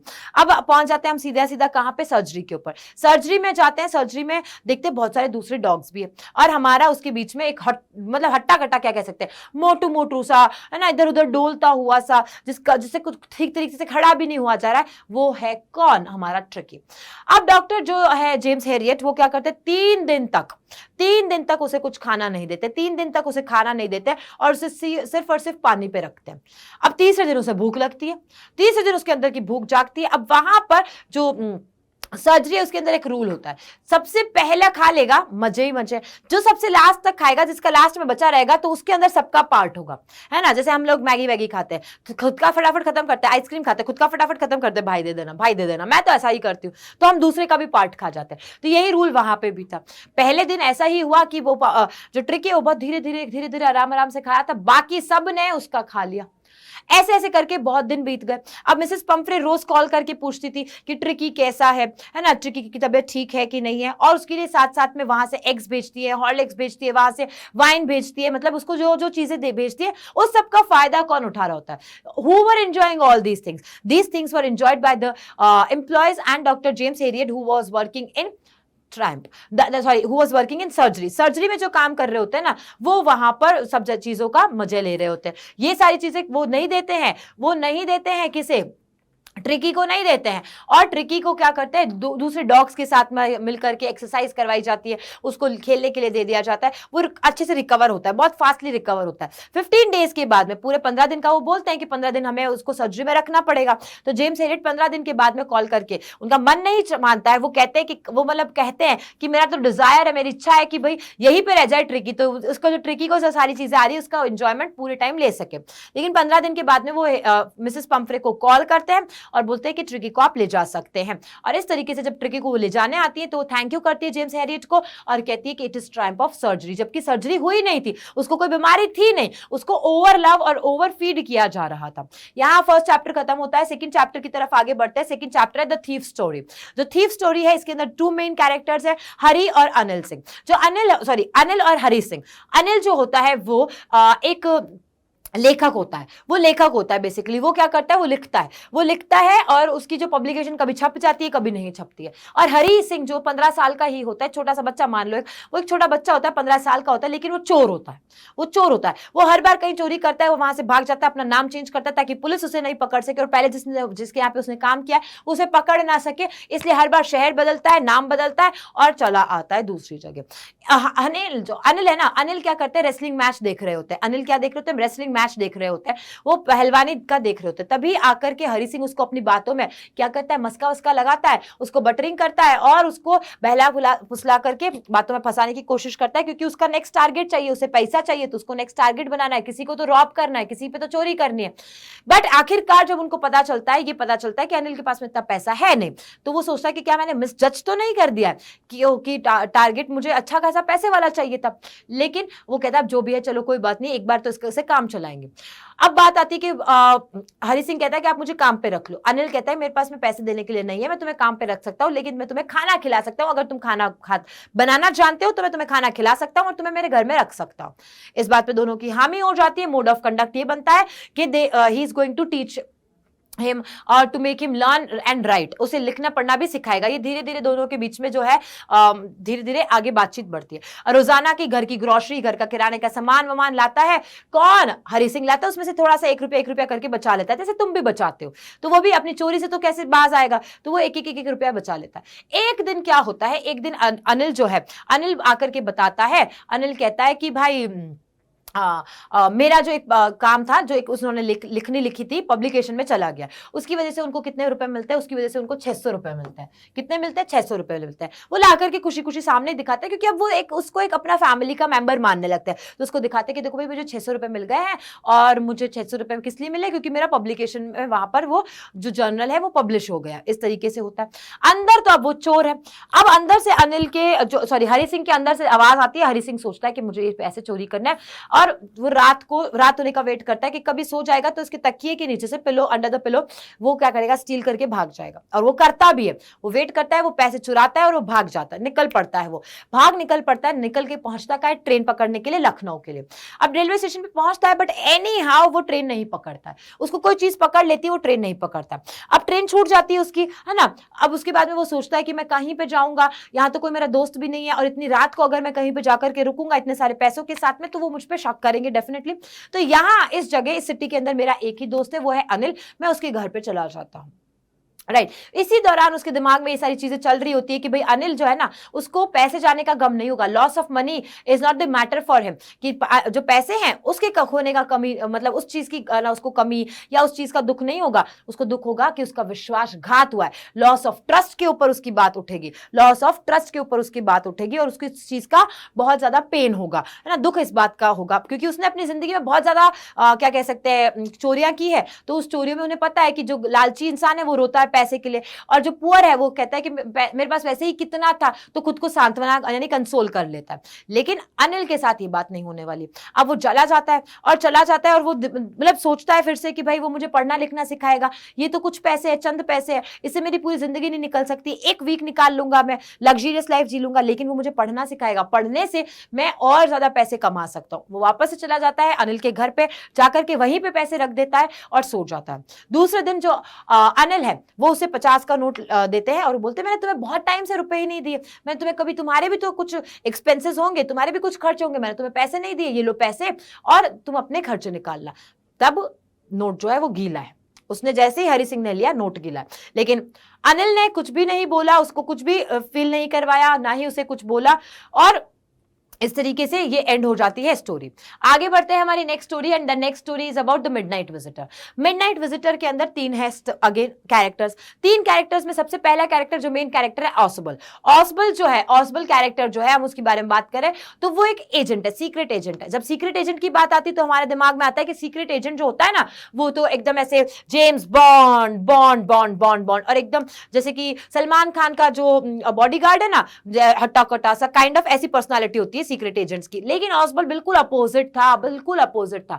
वो तो छोटा सा, नाटा सा, मोटा मोटा सा था ना, तो उसके पास में कोई भी टिप आती थी, ना ही उसके पास में कुछ ऐसा मतलब थ्रिलर वाला काम होता था। अब ऑसबल के साथ में एक दिन फाउलर होता है। फाउलर जो होता है वो एक राइटर होता है, तो वो सोचता है कि मैंने बहुत रोमांटिक राइटिंग करा है, मुझे एक कुछ नया कंसेप्ट चाहिए, कुछ नई स्टोरी चाहिए लिखने के लिए।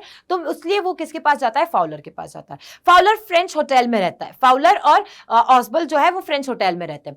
फ्रेंच होटल में 6th फ्लोर पे रहते हैं, तो वो दोनों एक साथ में ऊपर जाते हैं। अब जैसे ही ऊपर जाते हैं ऑसबल के रूम में ऑलरेडी एक पर्सन, उसका नाम क्या है? मैक्स उसका नाम है। वो पिस्टल ताने खड़ा हुआ है, क्योंकि उस दिन ऑसबल के पास में आने वाले थे मोस्ट कॉन्फिडेंशियल पेपर, बहुत ही इंपॉर्टेंट पेपर, जिसको कि हम कह सकते हैं मिसाइल की रिपोर्ट्स। क्या थी वो? मिसाइल की रिपोर्ट्स आने वाली थी। सो मिसाइल की रिपोर्ट्स वो रिसीव करने वाला था। अब वहां पे मैक्स ताने खड़ा है, वो बोल रहा है कि भाई मिसाइल की रिपोर्ट दे दे मुझे, वो जो पेपर आने वाला है रिपोर्ट वो दे दे। वो कहता है अभी है ना, अच्छा तुम कहां से आए हो? वो बात को चेंज कर देता है। वो कहता है अच्छा तुम कहां से आए हो? तुम बालकनी से एंट्री मारे थे क्या? क्योंकि पिछले महीने भी यहाँ से बालकनी से एक लड़का आया था यहाँ पे और उसने एंट्री कर दी थी। भाई मैं बहुत बार बोल चुका हूँ होटल वालों को कि पहले ये एक ही होटल हुआ करती थी और उसका ही एक रूम हुआ करता था, लेकिन अभी भी उन्होंने ये जो जॉइंट वे है जो पास में उसको बंद नहीं किया, तो तुम बालकनी से आओगे। वो वहां पर मैक्स कहता है नहीं मैं बालकनी से नहीं आया, मैं तो पास की यानी कि जो मास्टर की होती है उस मास्टर की से आ गया हूं। तभी जोर जोर से क्या होता है? खटखटाने की आवाज आती है दरवाजे पे।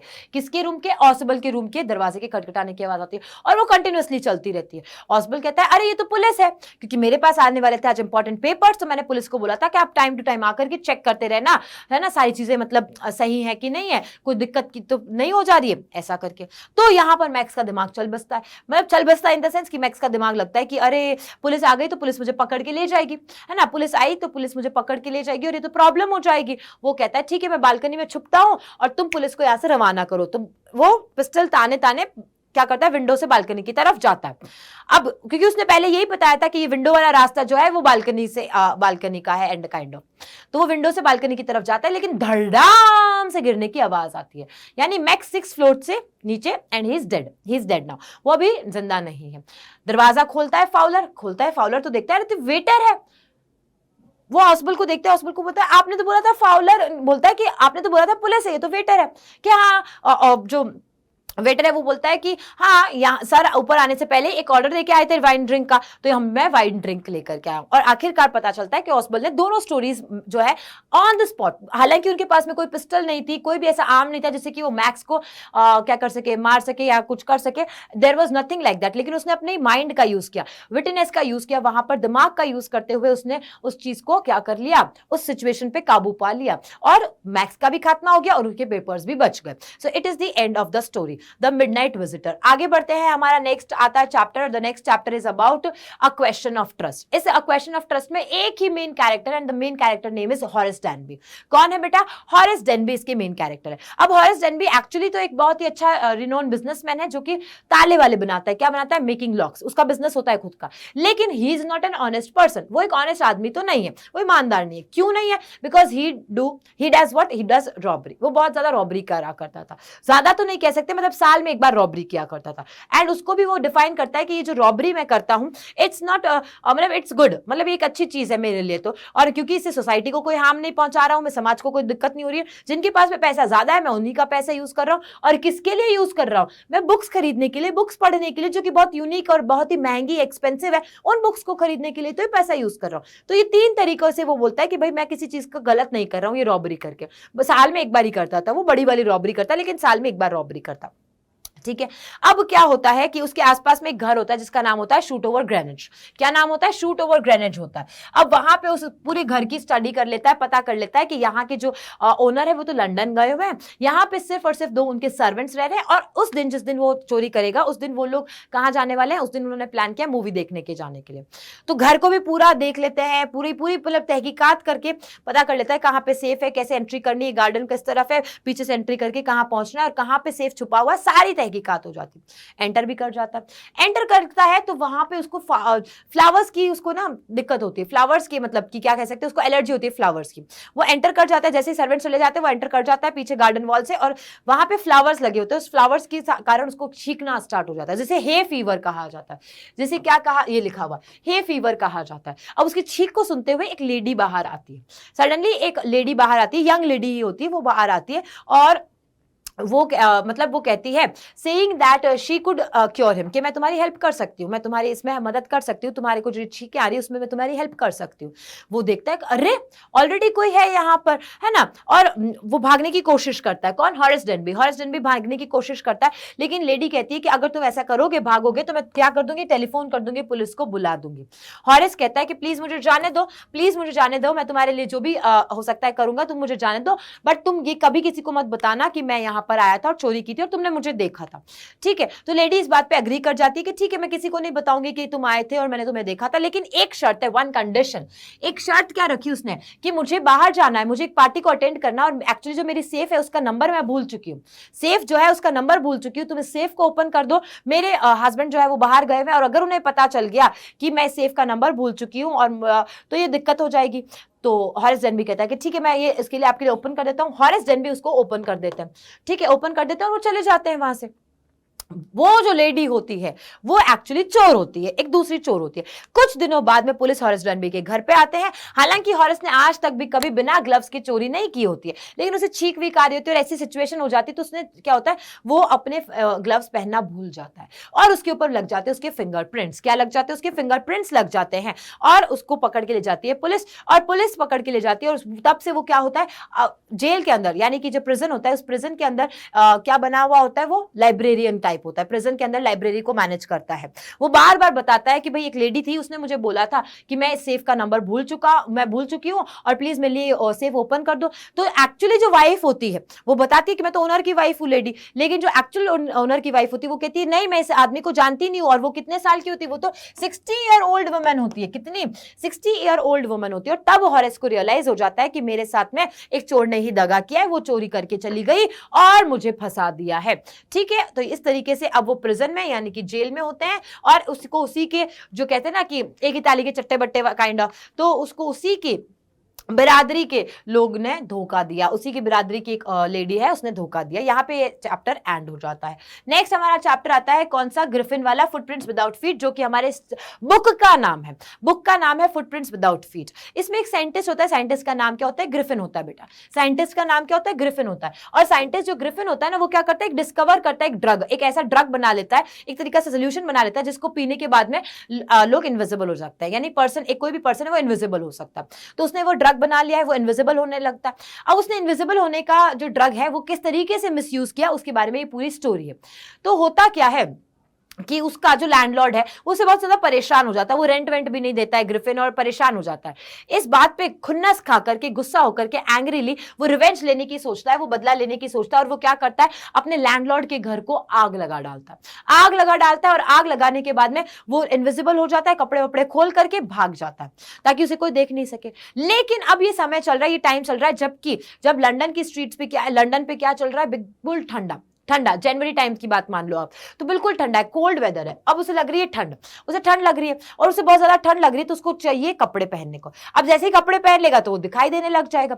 तो शुरुआत ऐसे होती है कि वो कहीं से जा रहा होता है, तो मिट्टी जो है उसके पाँव के, जो हम कह सकते हैं ना सोल पार्ट, मतलब पाँव का जो तलवा होता है, वहां मिट्टी चिपक जाती है। पूरा इंसान कहीं नहीं दिखाई दे रहा, लेकिन मिट्टी के निशान पड़ रहे हैं, और वो जो मिट्टी के निशान पड़ रहे होते हैं उससे दो लड़के मतलब उसको देखने लगते हैं कि अरे कौन है, कहां से आ रहे हैं ये निशान। तो पहली बार दो लड़के जो होते हैं वो फुटप्रिंट्स विदाउट फीट को देखते हैं, और जहां से नाम आया फुटप्रिंट्स विदाउट फीट, कि वो निशान देखते हैं लेकिन उन्हें समझ में नहीं आता। धीरे धीरे वो निशान मिट जाते हैं और उन्हें नहीं पता चलता है कि कौन था क्या था। अब उसको चाहिए कपड़े पहनने के लिए चाहिए ग्रिफिन को। तो ग्रिफिन क्या करता है, वो एक क्लोथ स्टोर के अंदर चला जाता है जहां पे रेस्टोरेंट भी होता है। वो रात को वहां पर रेस्टोरेंट के अंदर खाना वाना भी खा लेता है और सो भी जाता है। कपड़े उसके अंदर, वहां पे बहुत सारी ब्लैंकेट्स होती है उसके, वहां पर रात को गर्माहट में नींद आ जाती है, उसको सो जाता है। अब दूसरे दिन क्योंकि उसने कपड़े वपड़े पहने हुए थे, तो दो अटेंडेंट्स, जैसे कि आप देखते हो बड़े से मॉल में ना अटेंडेंट्स होते हैं कि मैम आपको क्या चाहिए, सर आपको क्या लेना है, आप क्या देखना चाहते हैं, क्या बजट है, तो ये अटेंडेंट्स का काम होता है। तो वहां पे भी दो अटेंडेंट्स होते हैं, वो उसका पीछा करते हैं, उसको देख लेते हैं, वो भागने लगता है ग्रिफिन, और ग्रिफिन भागता है तो वो दोनों अटेंडेंट्स उसका पीछा करते हैं। एंड अगेन वो क्या हो जाता है, वो कपड़े खोल करके गायब हो जाता है, रिमूव करता है अपने कपड़े, क्लोथलेस हो जाता है और गायब हो जाता है। और अब तो उसके पास में घर भी नहीं रुकने के लिए, तो वो दिमाग लगाता है, वो कहता है कि मैं थिएट्रिकल कंपनी में जाऊंगा। थिएट्रिकल कंपनी में इसलिए जाएगा क्योंकि इससे पहले जब उसने कपड़े पहने थे ना, तो क्या हुआ, सारे आसपास के लोग उसे देख रहे थे, क्योंकि जहां जहां कपड़े वो ही दिखाई दे रहा था, जैसे चेहरे पे कुछ नहीं है तो चेहरा ही नहीं दिखाई दे रहा था, ऐसा था कि हेडलेस बॉडी जो है वो घूम रही है। तो दिमाग लगाता है कि मैं थिएट्रिकल कंपनी में जाऊंगा, वहां पे मुझे जैसे मूछें मिल जाएंगी, मुझे नाक भी मिल जाएगा, मैं बैंडेज से अपने मुंह को कवर कर लूंगा, एंड काइंड ऑफ इस तरीके से पूरा हुलिया चेंज कर लूंगा। ठीक है, तो वो थिएट्रिकल कंपनी में जाकर के वहां पे भी चोरी करता है, स्टील सम मनी, वो वहां पे भी क्या करता है, चोरी कर लेता है और वहां से भाग जाता है कपड़े वपड़े पहन करके। और फिर वहां से कहां चला जाता है, आइपिंग नाम की जो विलेज होती है वहां पे भाग जाता है। आइपिंग नाम के विलेज में जाकर के एक इन में यानी कि एक होटल में रहने लगता है। अब होटल में रहने के लिए वो पहले ही वहां पे जितने भी रुपए वहां से चोरी करके लाता है, स्टील करके लाता है, वो पहले ही दे देता है वहां पे, और वो कह देता है कि ये लो, डू नॉट डिस्टर्ब मी, मुझे डिस्टर्ब मत करना, मैं एक साइंटिस्ट हूं, मुझे डिस्टर्ब मत करना, ऐसे करके। ठीक है, तो क्लर्गीमैन के डेस्क के ऊपर भी वो क्या करता है, बाद में आदमी, क्योंकि उसके पास में जब एक टाइम पे पैसे खत्म हो जाते हैं, एक टाइम पे पैसे जब खत्म हो जाते हैं, उसे पैसे तो रेंट तो देना पड़ेगा। तो जो आइपिंग विलेज के अंदर मिस्टर और मिसेस हॉल्स का जो ये इन होता है, जो ये होटल होता है, वो कुछ ऐसी हरकतें देखते हैं कि उनके जो क्लर्गीमैन है, जहाँ पे डेस्क है, जहाँ पे पैसे वैसे रखते हैं, वहां से पैसे चोरी हो गए। और उसके तुरंत बाद ही जो हमारे साइंटिस्ट साहब है ग्रिफिन आकर के रुपए दे के चले जाते हैं। तो उनको कहीं ना कहीं क्या हो जाता है, शक डाउट हो जाता है कि ग्रिफिन जो है ये मतलब kind of not a lawful person, ये लॉलेस पर्सन है, ये बिल्कुल अच्छा पर्सन नहीं है, ये कुछ तो गड़बड़ कर रहा है। तो एक बार दरवाजा खुला होता है ग्रिफिन के रूम का, और ग्रिफिन का रूम का जब दरवाजा खुला होता है, मिसेस हॉल्स, जो कि एक ऐसी लेडी होती है जो कि हर चीज से लोगों से बातचीत करना, इंटरफेयर करना, वो उस रूम के अंदर घुस जाती है। देखती है तो कपड़े नीचे घिरे पड़े हैं, इधर उधर सब बिखरा पड़ा है, उसकी जो चेयर होती है, जो फर्नीचर है, वो भी बेकार से, चेयर हिलती मतलब कि मूव करते हुए बिना किसी इंसान के, बिना किसी, जैसे कोई हवा उसको फेंक रही हो, वैसे चेयर उसके सामने आती है, और वो आगे जाकर के मतलब दरवाजे से बाहर ऐसे चले जाते हैं। जैसे कि उनको चोट वोट लग जाती है और वो गिर जाते हैं, काइंड ऑफ ऐसी सिचुएशन हो जाती है। फिर इस तरीके से ना माहौल ऐसा हो जाता है, हुड़दंग वाला माहौल हो गया कि कोई दिखाई नहीं दे रहा है, लेकिन ये सारी चीजें कैसे हो रही है ना, ये सारी चीजें हो कैसे रही है, क्या हो रहा है। तो तभी मिस्टर हॉल और मिसेस हॉल्स कॉल कर देते हैं पुलिस को। पुलिस आती है, तब तक जो हमारे मिस्टर ग्रिफिन है वो क्या करते हैं, अपना जो भी क्लोथिंग पहना वहना होता है ना, पहनावा जो होता है ना, उसको धीरे धीरे उतारने की कोशिश करते हैं और अगेन से इनविजिबल हो जाते हैं। इस तरीके से यहाँ पे भी दी एंड हो जाता है। जो हमारे पुलिस साहब है वो भी नॉक डाउन, मतलब कि वो भी अनकॉन्शियस हो जाते हैं, क्योंकि ग्रिफिन उनको भी क्या कह सकते हैं, धक्का दे देता है और उनको भी हानि पहुंचा देता है, हार्म कर देता है। तो यहाँ पे खत्म हो जाता है हमारा, और वो इनविजिबल साइंटिस्ट फिर गायब हो जाता है। नेक्स्ट आता है the making of a scientist. यहाँ पे एक अच्छा साइंटिस्ट है। मेकिंग ऑफ साइंटिस्ट के अंदर किसके बारे में बात की गई? रिचर्ड एब्राइट के बारे में बात की गई। रिचर्ड एब्राइट वही है जिसको आप पढ़ोगे आगे भी और साइंस में भी पढ़ते हो, जिन्होंने डीएनए के बारे में, सेल्स के बारे में बात करी है। तो रिचर्ड एब्राइट के बारे में बताया गया। इस स्टोरी के अंदर बताया गया कि कैसे रिचर्ड एब्राइट जो है ना, वो छोटे से थे, छोटे से तब से ही वो, मतलब पहले तो छोटे से थे, तब कहाँ रहते थे? पेनिसिलिया में रहते थे। पेनिसिल्वेनिया में रहते थे, तो वो छोटे से थे ना, तब से उनको ना बहुत अलग अलग तरीके की चीजों का कलेक्शन करने का शौक था।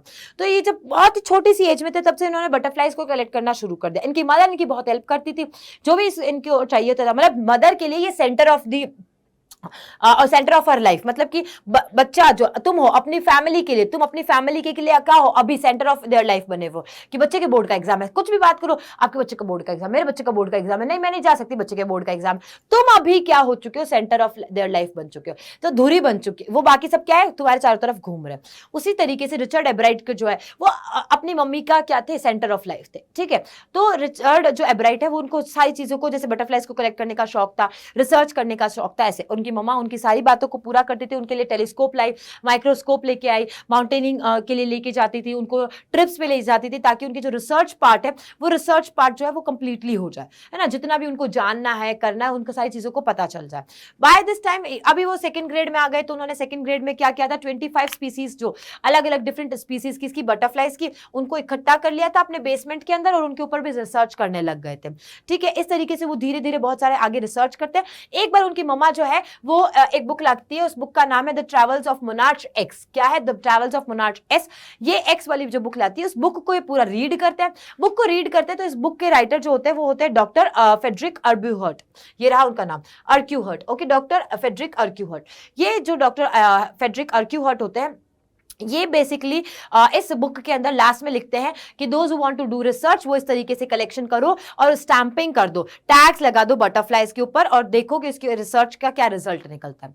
सिमिलरली यहाँ पे ये बटरफ्लाइज को कलेक्ट करते हैं और बटरफ्लाइज को टैग लगाना शुरू कर देते हैं कि वो कितना दूर तक जाती है। एक डिवाइस होता है बेसिकली, उससे डिवाइस से पता चलता है कि कितना दूर तक उड़ करके वो वापस आ सकती है। तो ज्यादातर कोई आई ही नहीं थी, उड़ जाती है वो, वापस रिटर्न ही नहीं की। 2 बटरफ्लाइज रिटर्न की, वो भी उनके होम टाउन से, लाइक मतलब बहुत ही नियरेस्ट जगह से वापस से उड़ के वापस आ गए। एक टाइम के बाद में इनका यहां से भी लॉस ऑफ इंटरेस्ट हो जाता है कि भाई मजा नहीं आ रहा है, कुछ नया चाहिए। तो इस तरीके से उन्होंने डे बाय डे बहुत सारे प्रोजेक्ट्स किए होते हैं अपने लाइफ में, है ना। बढ़ते हैं आगे तो एक प्रोजेक्ट करते हैं, जब आगे 7th ग्रेड में होते तो एक प्रोजेक्ट करते हैं, तो उनको लगता है कि मैंने सबसे अच्छा प्रोजेक्ट किया, ये एक्सपेरिमेंट तगड़ा है। लेकिन उस एक्सपेरिमेंट में ये कहीं पे भी टच भी नहीं कर पाते। तब उन्हें रियलाइज होता है कि एक्सपेरिमेंट का मतलब होता है एक्चुअली कच करके दिखाना, ना कि साफ सुथरा काम करना। 8th ग्रेड में फिर ये करते भी हैं।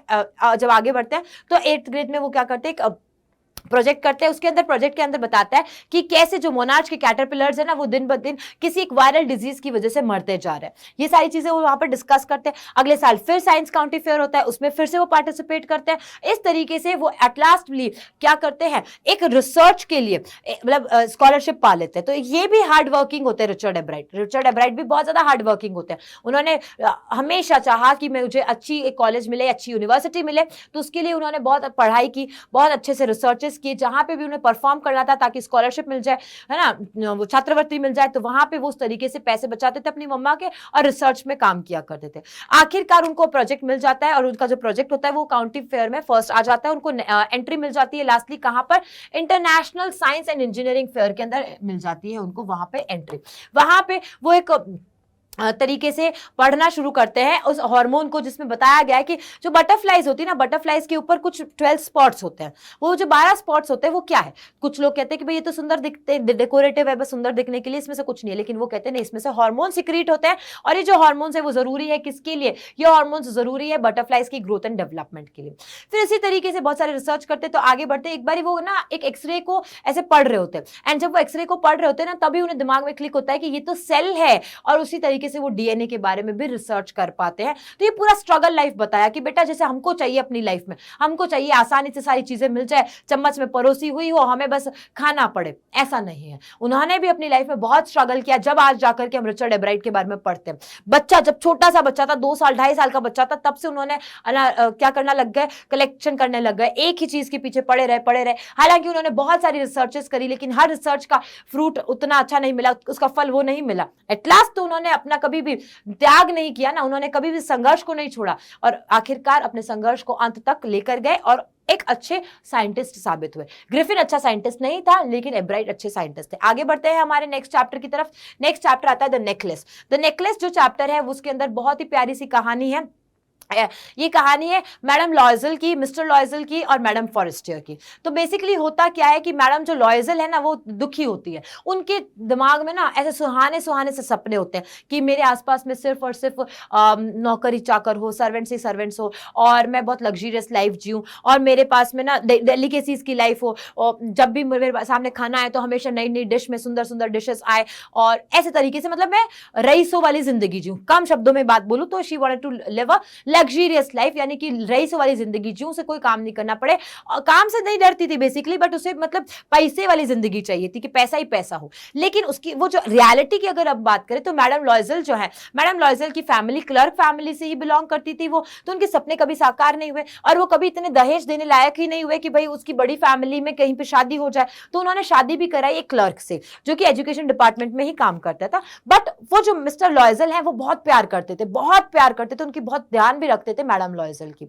ठीक है, ये सारी बातें हुई। नाउ व्हाट हैपेंड, इसके बाद में क्या हुआ था कि वो हमेशा किसी ना किसी चीज को लेकर के सफर करती रहती थी, रोती रहती थी। एक वो जब भी अपनी मैडम फॉरेस्टियर से मिलती थी तो रोती रहती थी कि देखो उसके पास इतना पैसा, ये है वो है। उस दिन उनका पूरा दिन रोने में निकल जाता था।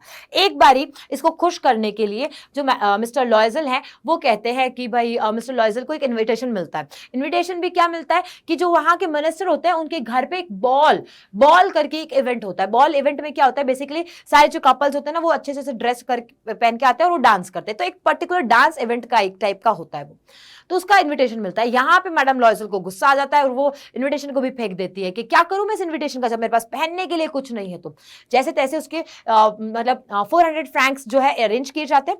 जो 400 फ्रैंक्स उसकी ड्रेस के लिए अरेंज करे जाते हैं वो एक्चुअली मिस्टर लॉयजल ने अपने गन खरीदने के लिए इकट्ठे किए होते हैं। अब उसकी ड्रेस तो हो जाती है, ड्रेस हो जाने के बाद में उसका नया नखरा शुरू हो जाता है मैडम लॉयजल का। वो कहती है कि ये ड्रेस के ऊपर मेरे पास में ज्वेलरी नहीं है, ज्वेलरी क्या पहन के जाऊं। तो उसको यहाँ पे भी हेल्प करते हैं।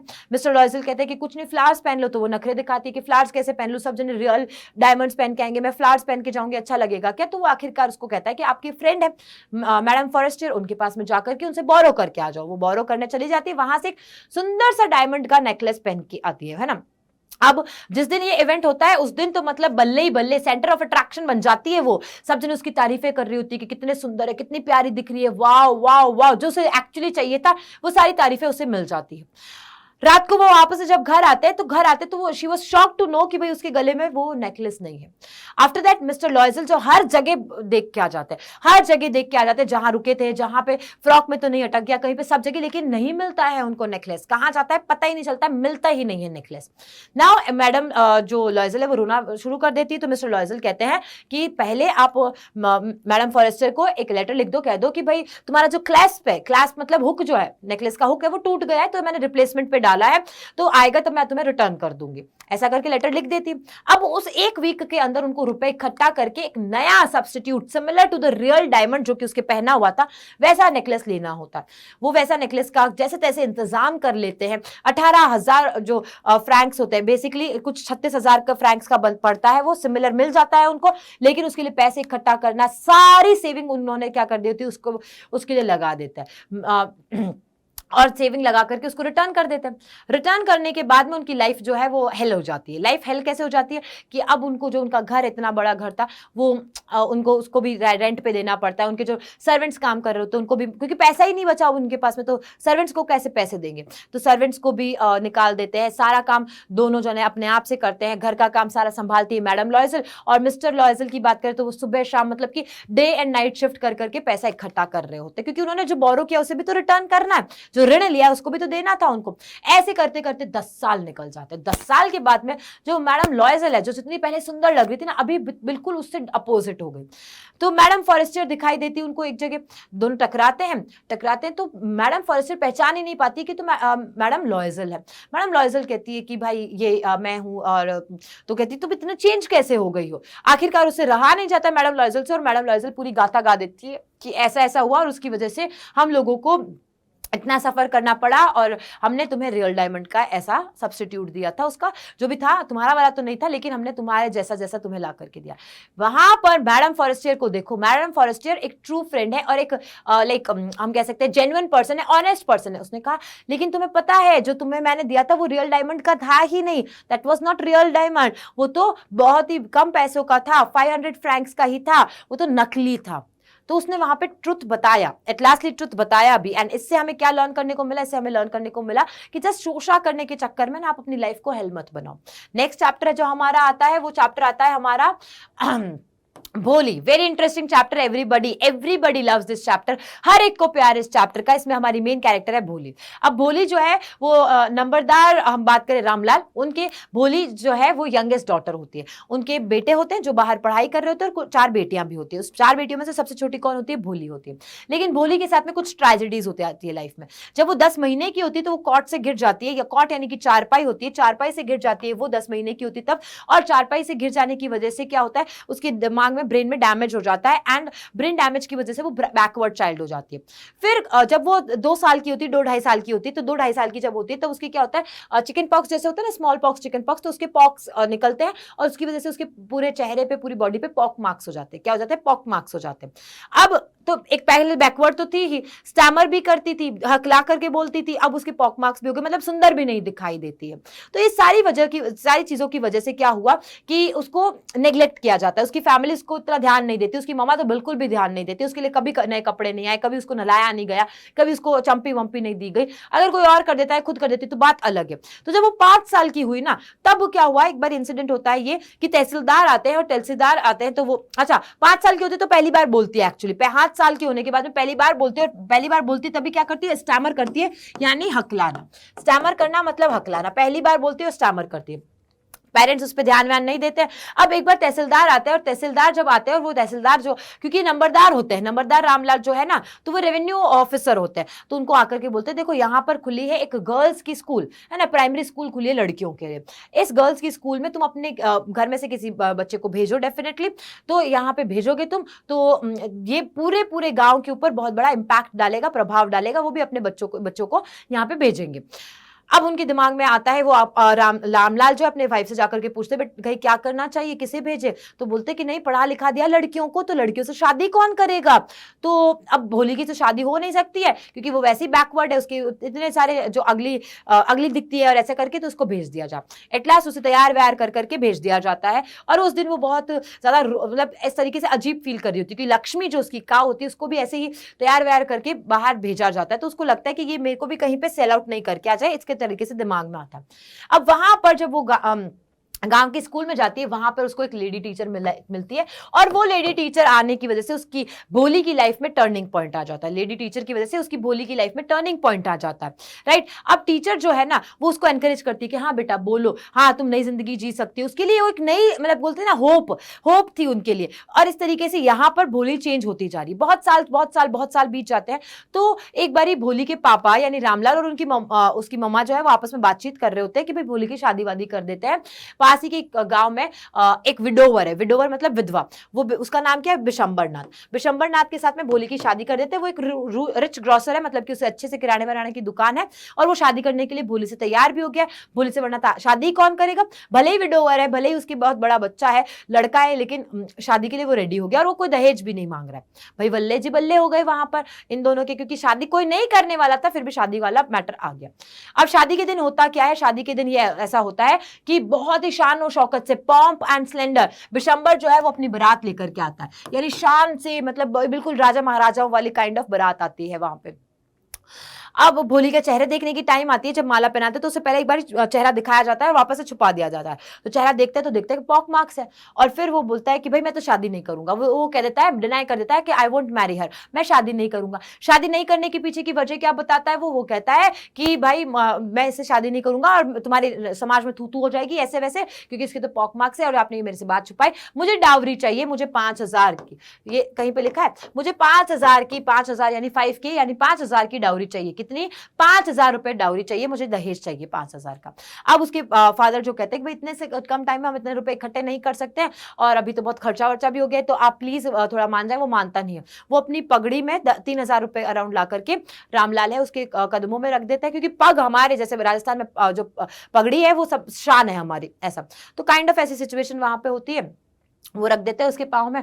लेकिन उसी वक्त जो है वो भोली बोलती है, और वो नॉन स्टॉप बोलती है, स्टैमर भी नहीं करती है। भोली वहां पे डिनाई कर देती है कि मैं इस आदमी से शादी नहीं करूंगी, वो रिफ्यूज कर देती है, मैं शादी नहीं करूंगी। बिना स्टैमर किए, बिना हकलाए, पहली बार धर्राटे से बोलती है कि मैं कोई भी ऐसे इंसान से शादी कर लूंगी जो मेरे फादर के एज का होगा, मैं कोई भी ऐसे इंसान से शादी कर लूंगी कि जो लंगड़ा होगा, लैम्ब होगा, लेकिन मैं इस इंसान से शादी नहीं करूंगी, क्योंकि ये जो है ये क्या कर रहा है, ये एक ग्रीडी मैन है, और जस्ट बिकॉज आपकी इज्जत बचाने के लिए मैं शादी कर लूंगी, मैं नहीं करूंगी। बहुत सारे लोग बुदबुदाने लगते हैं, उसमें बातें करने लगते हैं। बोली ना धीरे से स्मार्टली सारी चीजों का आंसर देने लगती है। अब आखिरकार जो रामलाल है वो बोलता है कि बेटा तुम क्या करोगी, तुम्हारा फ्यूचर में क्या होगा, मैं तुम्हारे लिए टेंस्ड हूं। तो वो बोलती है कि मैं शादी नहीं होगी तो कोई दिक्कत नहीं है, मैं जहां पर पढ़ी हूं मैं वहां पर ही टीचर बन करके वहां पर बच्चों को पढ़ाऊंगी, और आपके बुढ़ापे में आपकी सेवा विवा करूंगी, आपको ध्यान रखूंगी, I will take care of you, mummy और पापा आप दोनों की मैं सेवा करूंगी। और इस तरीके से हमारा ये भोली वाला चैप्टर भी हैप्पी एंड हो जाता है। लास्ट चैप्टर हमारा आता है, and the last chapter is about the book that saved the earth. Last chapter कौन सा है हमारा, the book that saved the earth. ये भी एक एक्ट है, ये भी एक एक्ट वाला है, जैसे हमने प्रपोजल देखा था वो भी एक प्ले होता है, वैसे ये भी एक प्ले है, ठीक है। इस प्ले के अंदर जो मेन कैरेक्टर्स हैं वो कहां से, मार्स से हैं। मार्स सुना है ना आपने, मंगल ग्रह से आने वाले कैरेक्टर्स है। तो उसमें होता है थिंक टैंक, नूडल, बाकी भी 2-3-4 और कैरेक्टर्स होते हैं। तो बेसिकली थिंक टैंक और नूडल होते हैं, और बाकी सारे कैरेक्टर्स होते हैं, जैसे कि आयोटा होता है, ओप्स होता है, और ऐसे ऐसे करके। तो बेसिकली क्या होता है कि मार्स से ये जो थिंक टैंक और नूडल होते हैं ना, ये क्या मतलब अपनी प्रोब को भेजते हैं यहाँ पर, कहां पर, अर्थ पे। और अर्थ पे क्यों भेजते हैं, क्योंकि उन्हें अर्थ पे रूल करना होता है। अब अर्थ में जब वो लैंड करते हैं तो किस पे, एक लाइब्रेरी पे लैंड करते हैं, और वो इकट्ठा करना चाहते हैं सोर्सेज की, भाई अर्थ पे क्या चल रहा है, क्या है, हमको सारी चीजों को पता करना है। तो इन्फॉर्मेशन गैदर करने के लिए वो अपने स्पेस शिप से कहां पे उतरते हैं, लाइब्रेरी में। जब लाइब्रेरी में उतरते हैं ना, तो लाइब्रेरी जो होती है उसका नाम होता है सेंट्रल पब्लिक लाइब्रेरी। अब वहां पे बुक्स ही बुक्स दिखाई देती है। तो बुक्स दिखाई देती है तो थिंक टैंक कहता है ये तो सैंडविचेस है, ये तो खाने के लिए है। तो वो ऑर्डर करता है कि ओप तुम खाना ये सैंडविच खाओ और बताओ कि क्या है, कैसा है, ऐसा करके। तो इस तरीके से थोड़ी सी हलचल चलती है और सारी चीजें होती है। फिर लेकिन बाद में क्या होता है, बाद में आता है एक ऐसा टाइम जहां पर कि नूडल कहता है कि नहीं, ये खाने की चीज नहीं, ये कम्युनिकेशन का तरीका है।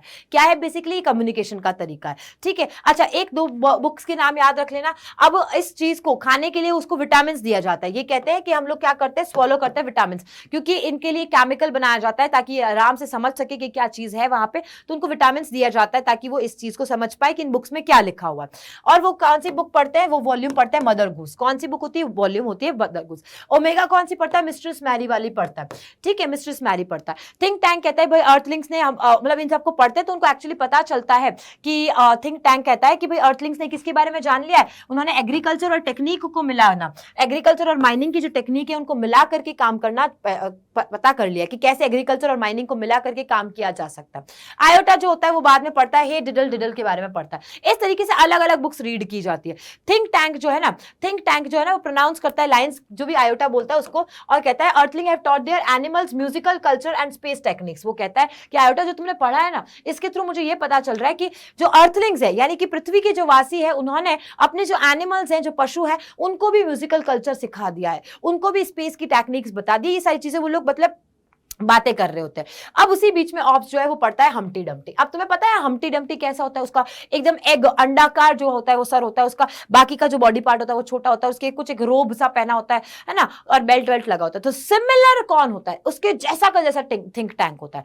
जैसे ही ऑप्स पढ़ता है हम्टी डम्टी के बारे में और पिक्चर दिखाता है और कहता है कि थिंक टैंक ये तो तुम्हारे जैसा है, थिंक टैंक को लगता है डर, फ्राइटन हो जाता है और वो देखता है कि शायद अर्थलिंग्स को पता चल चुका है हमारे बारे में और वो मुझे पकड़ने की फिराक में, they are planning to capture me, है ना। तो ये थिंक टैंक कहता है। थिंक टैंक ऑर्डर कर देता है प्रोब को कि सब जने यहां से धीरे धीरे करके फटाफट से सब जने निकल जाओ और कोई भी मार्स पे भी नहीं जाएगा। मार्स को भी क्या कर देता है? वो कह देता है कि वो पूरे मार्स को क्या कर दो, इवैक्यूएट कर दो। इवैक्यूएट कर देना मतलब खाली कर देना, कोई मार्स पे भी नहीं जाएगा, कोई मार्स पे भी नहीं रहेगा, क्योंकि अर्थलिंग्स अब कहां पे सीधा सीधा धावा बोलेंगे, कहां पे हमला करेंगे? मार्स पे हमला करेंगे। इस तरीके से जो नूडल है वो थिंक टैंक और Earthlings resume friendly contact with Mars. अब आखिरकार बाद में क्या होता है? Noodle replaces think tank. आखिरकार एक टाइम के बाद में जो नूडल है वो किसकी जगह पे आ जाता है? थिंक टैंक की जगह पे आ जाता है और उसके बाद में फ्रेंडली कॉन्टैक्ट हो जाता है इंडिया अर्थलिंग्स का मार्स के साथ में। और यहाँ पे हमारा चैप्टर होता है कंप्लीट।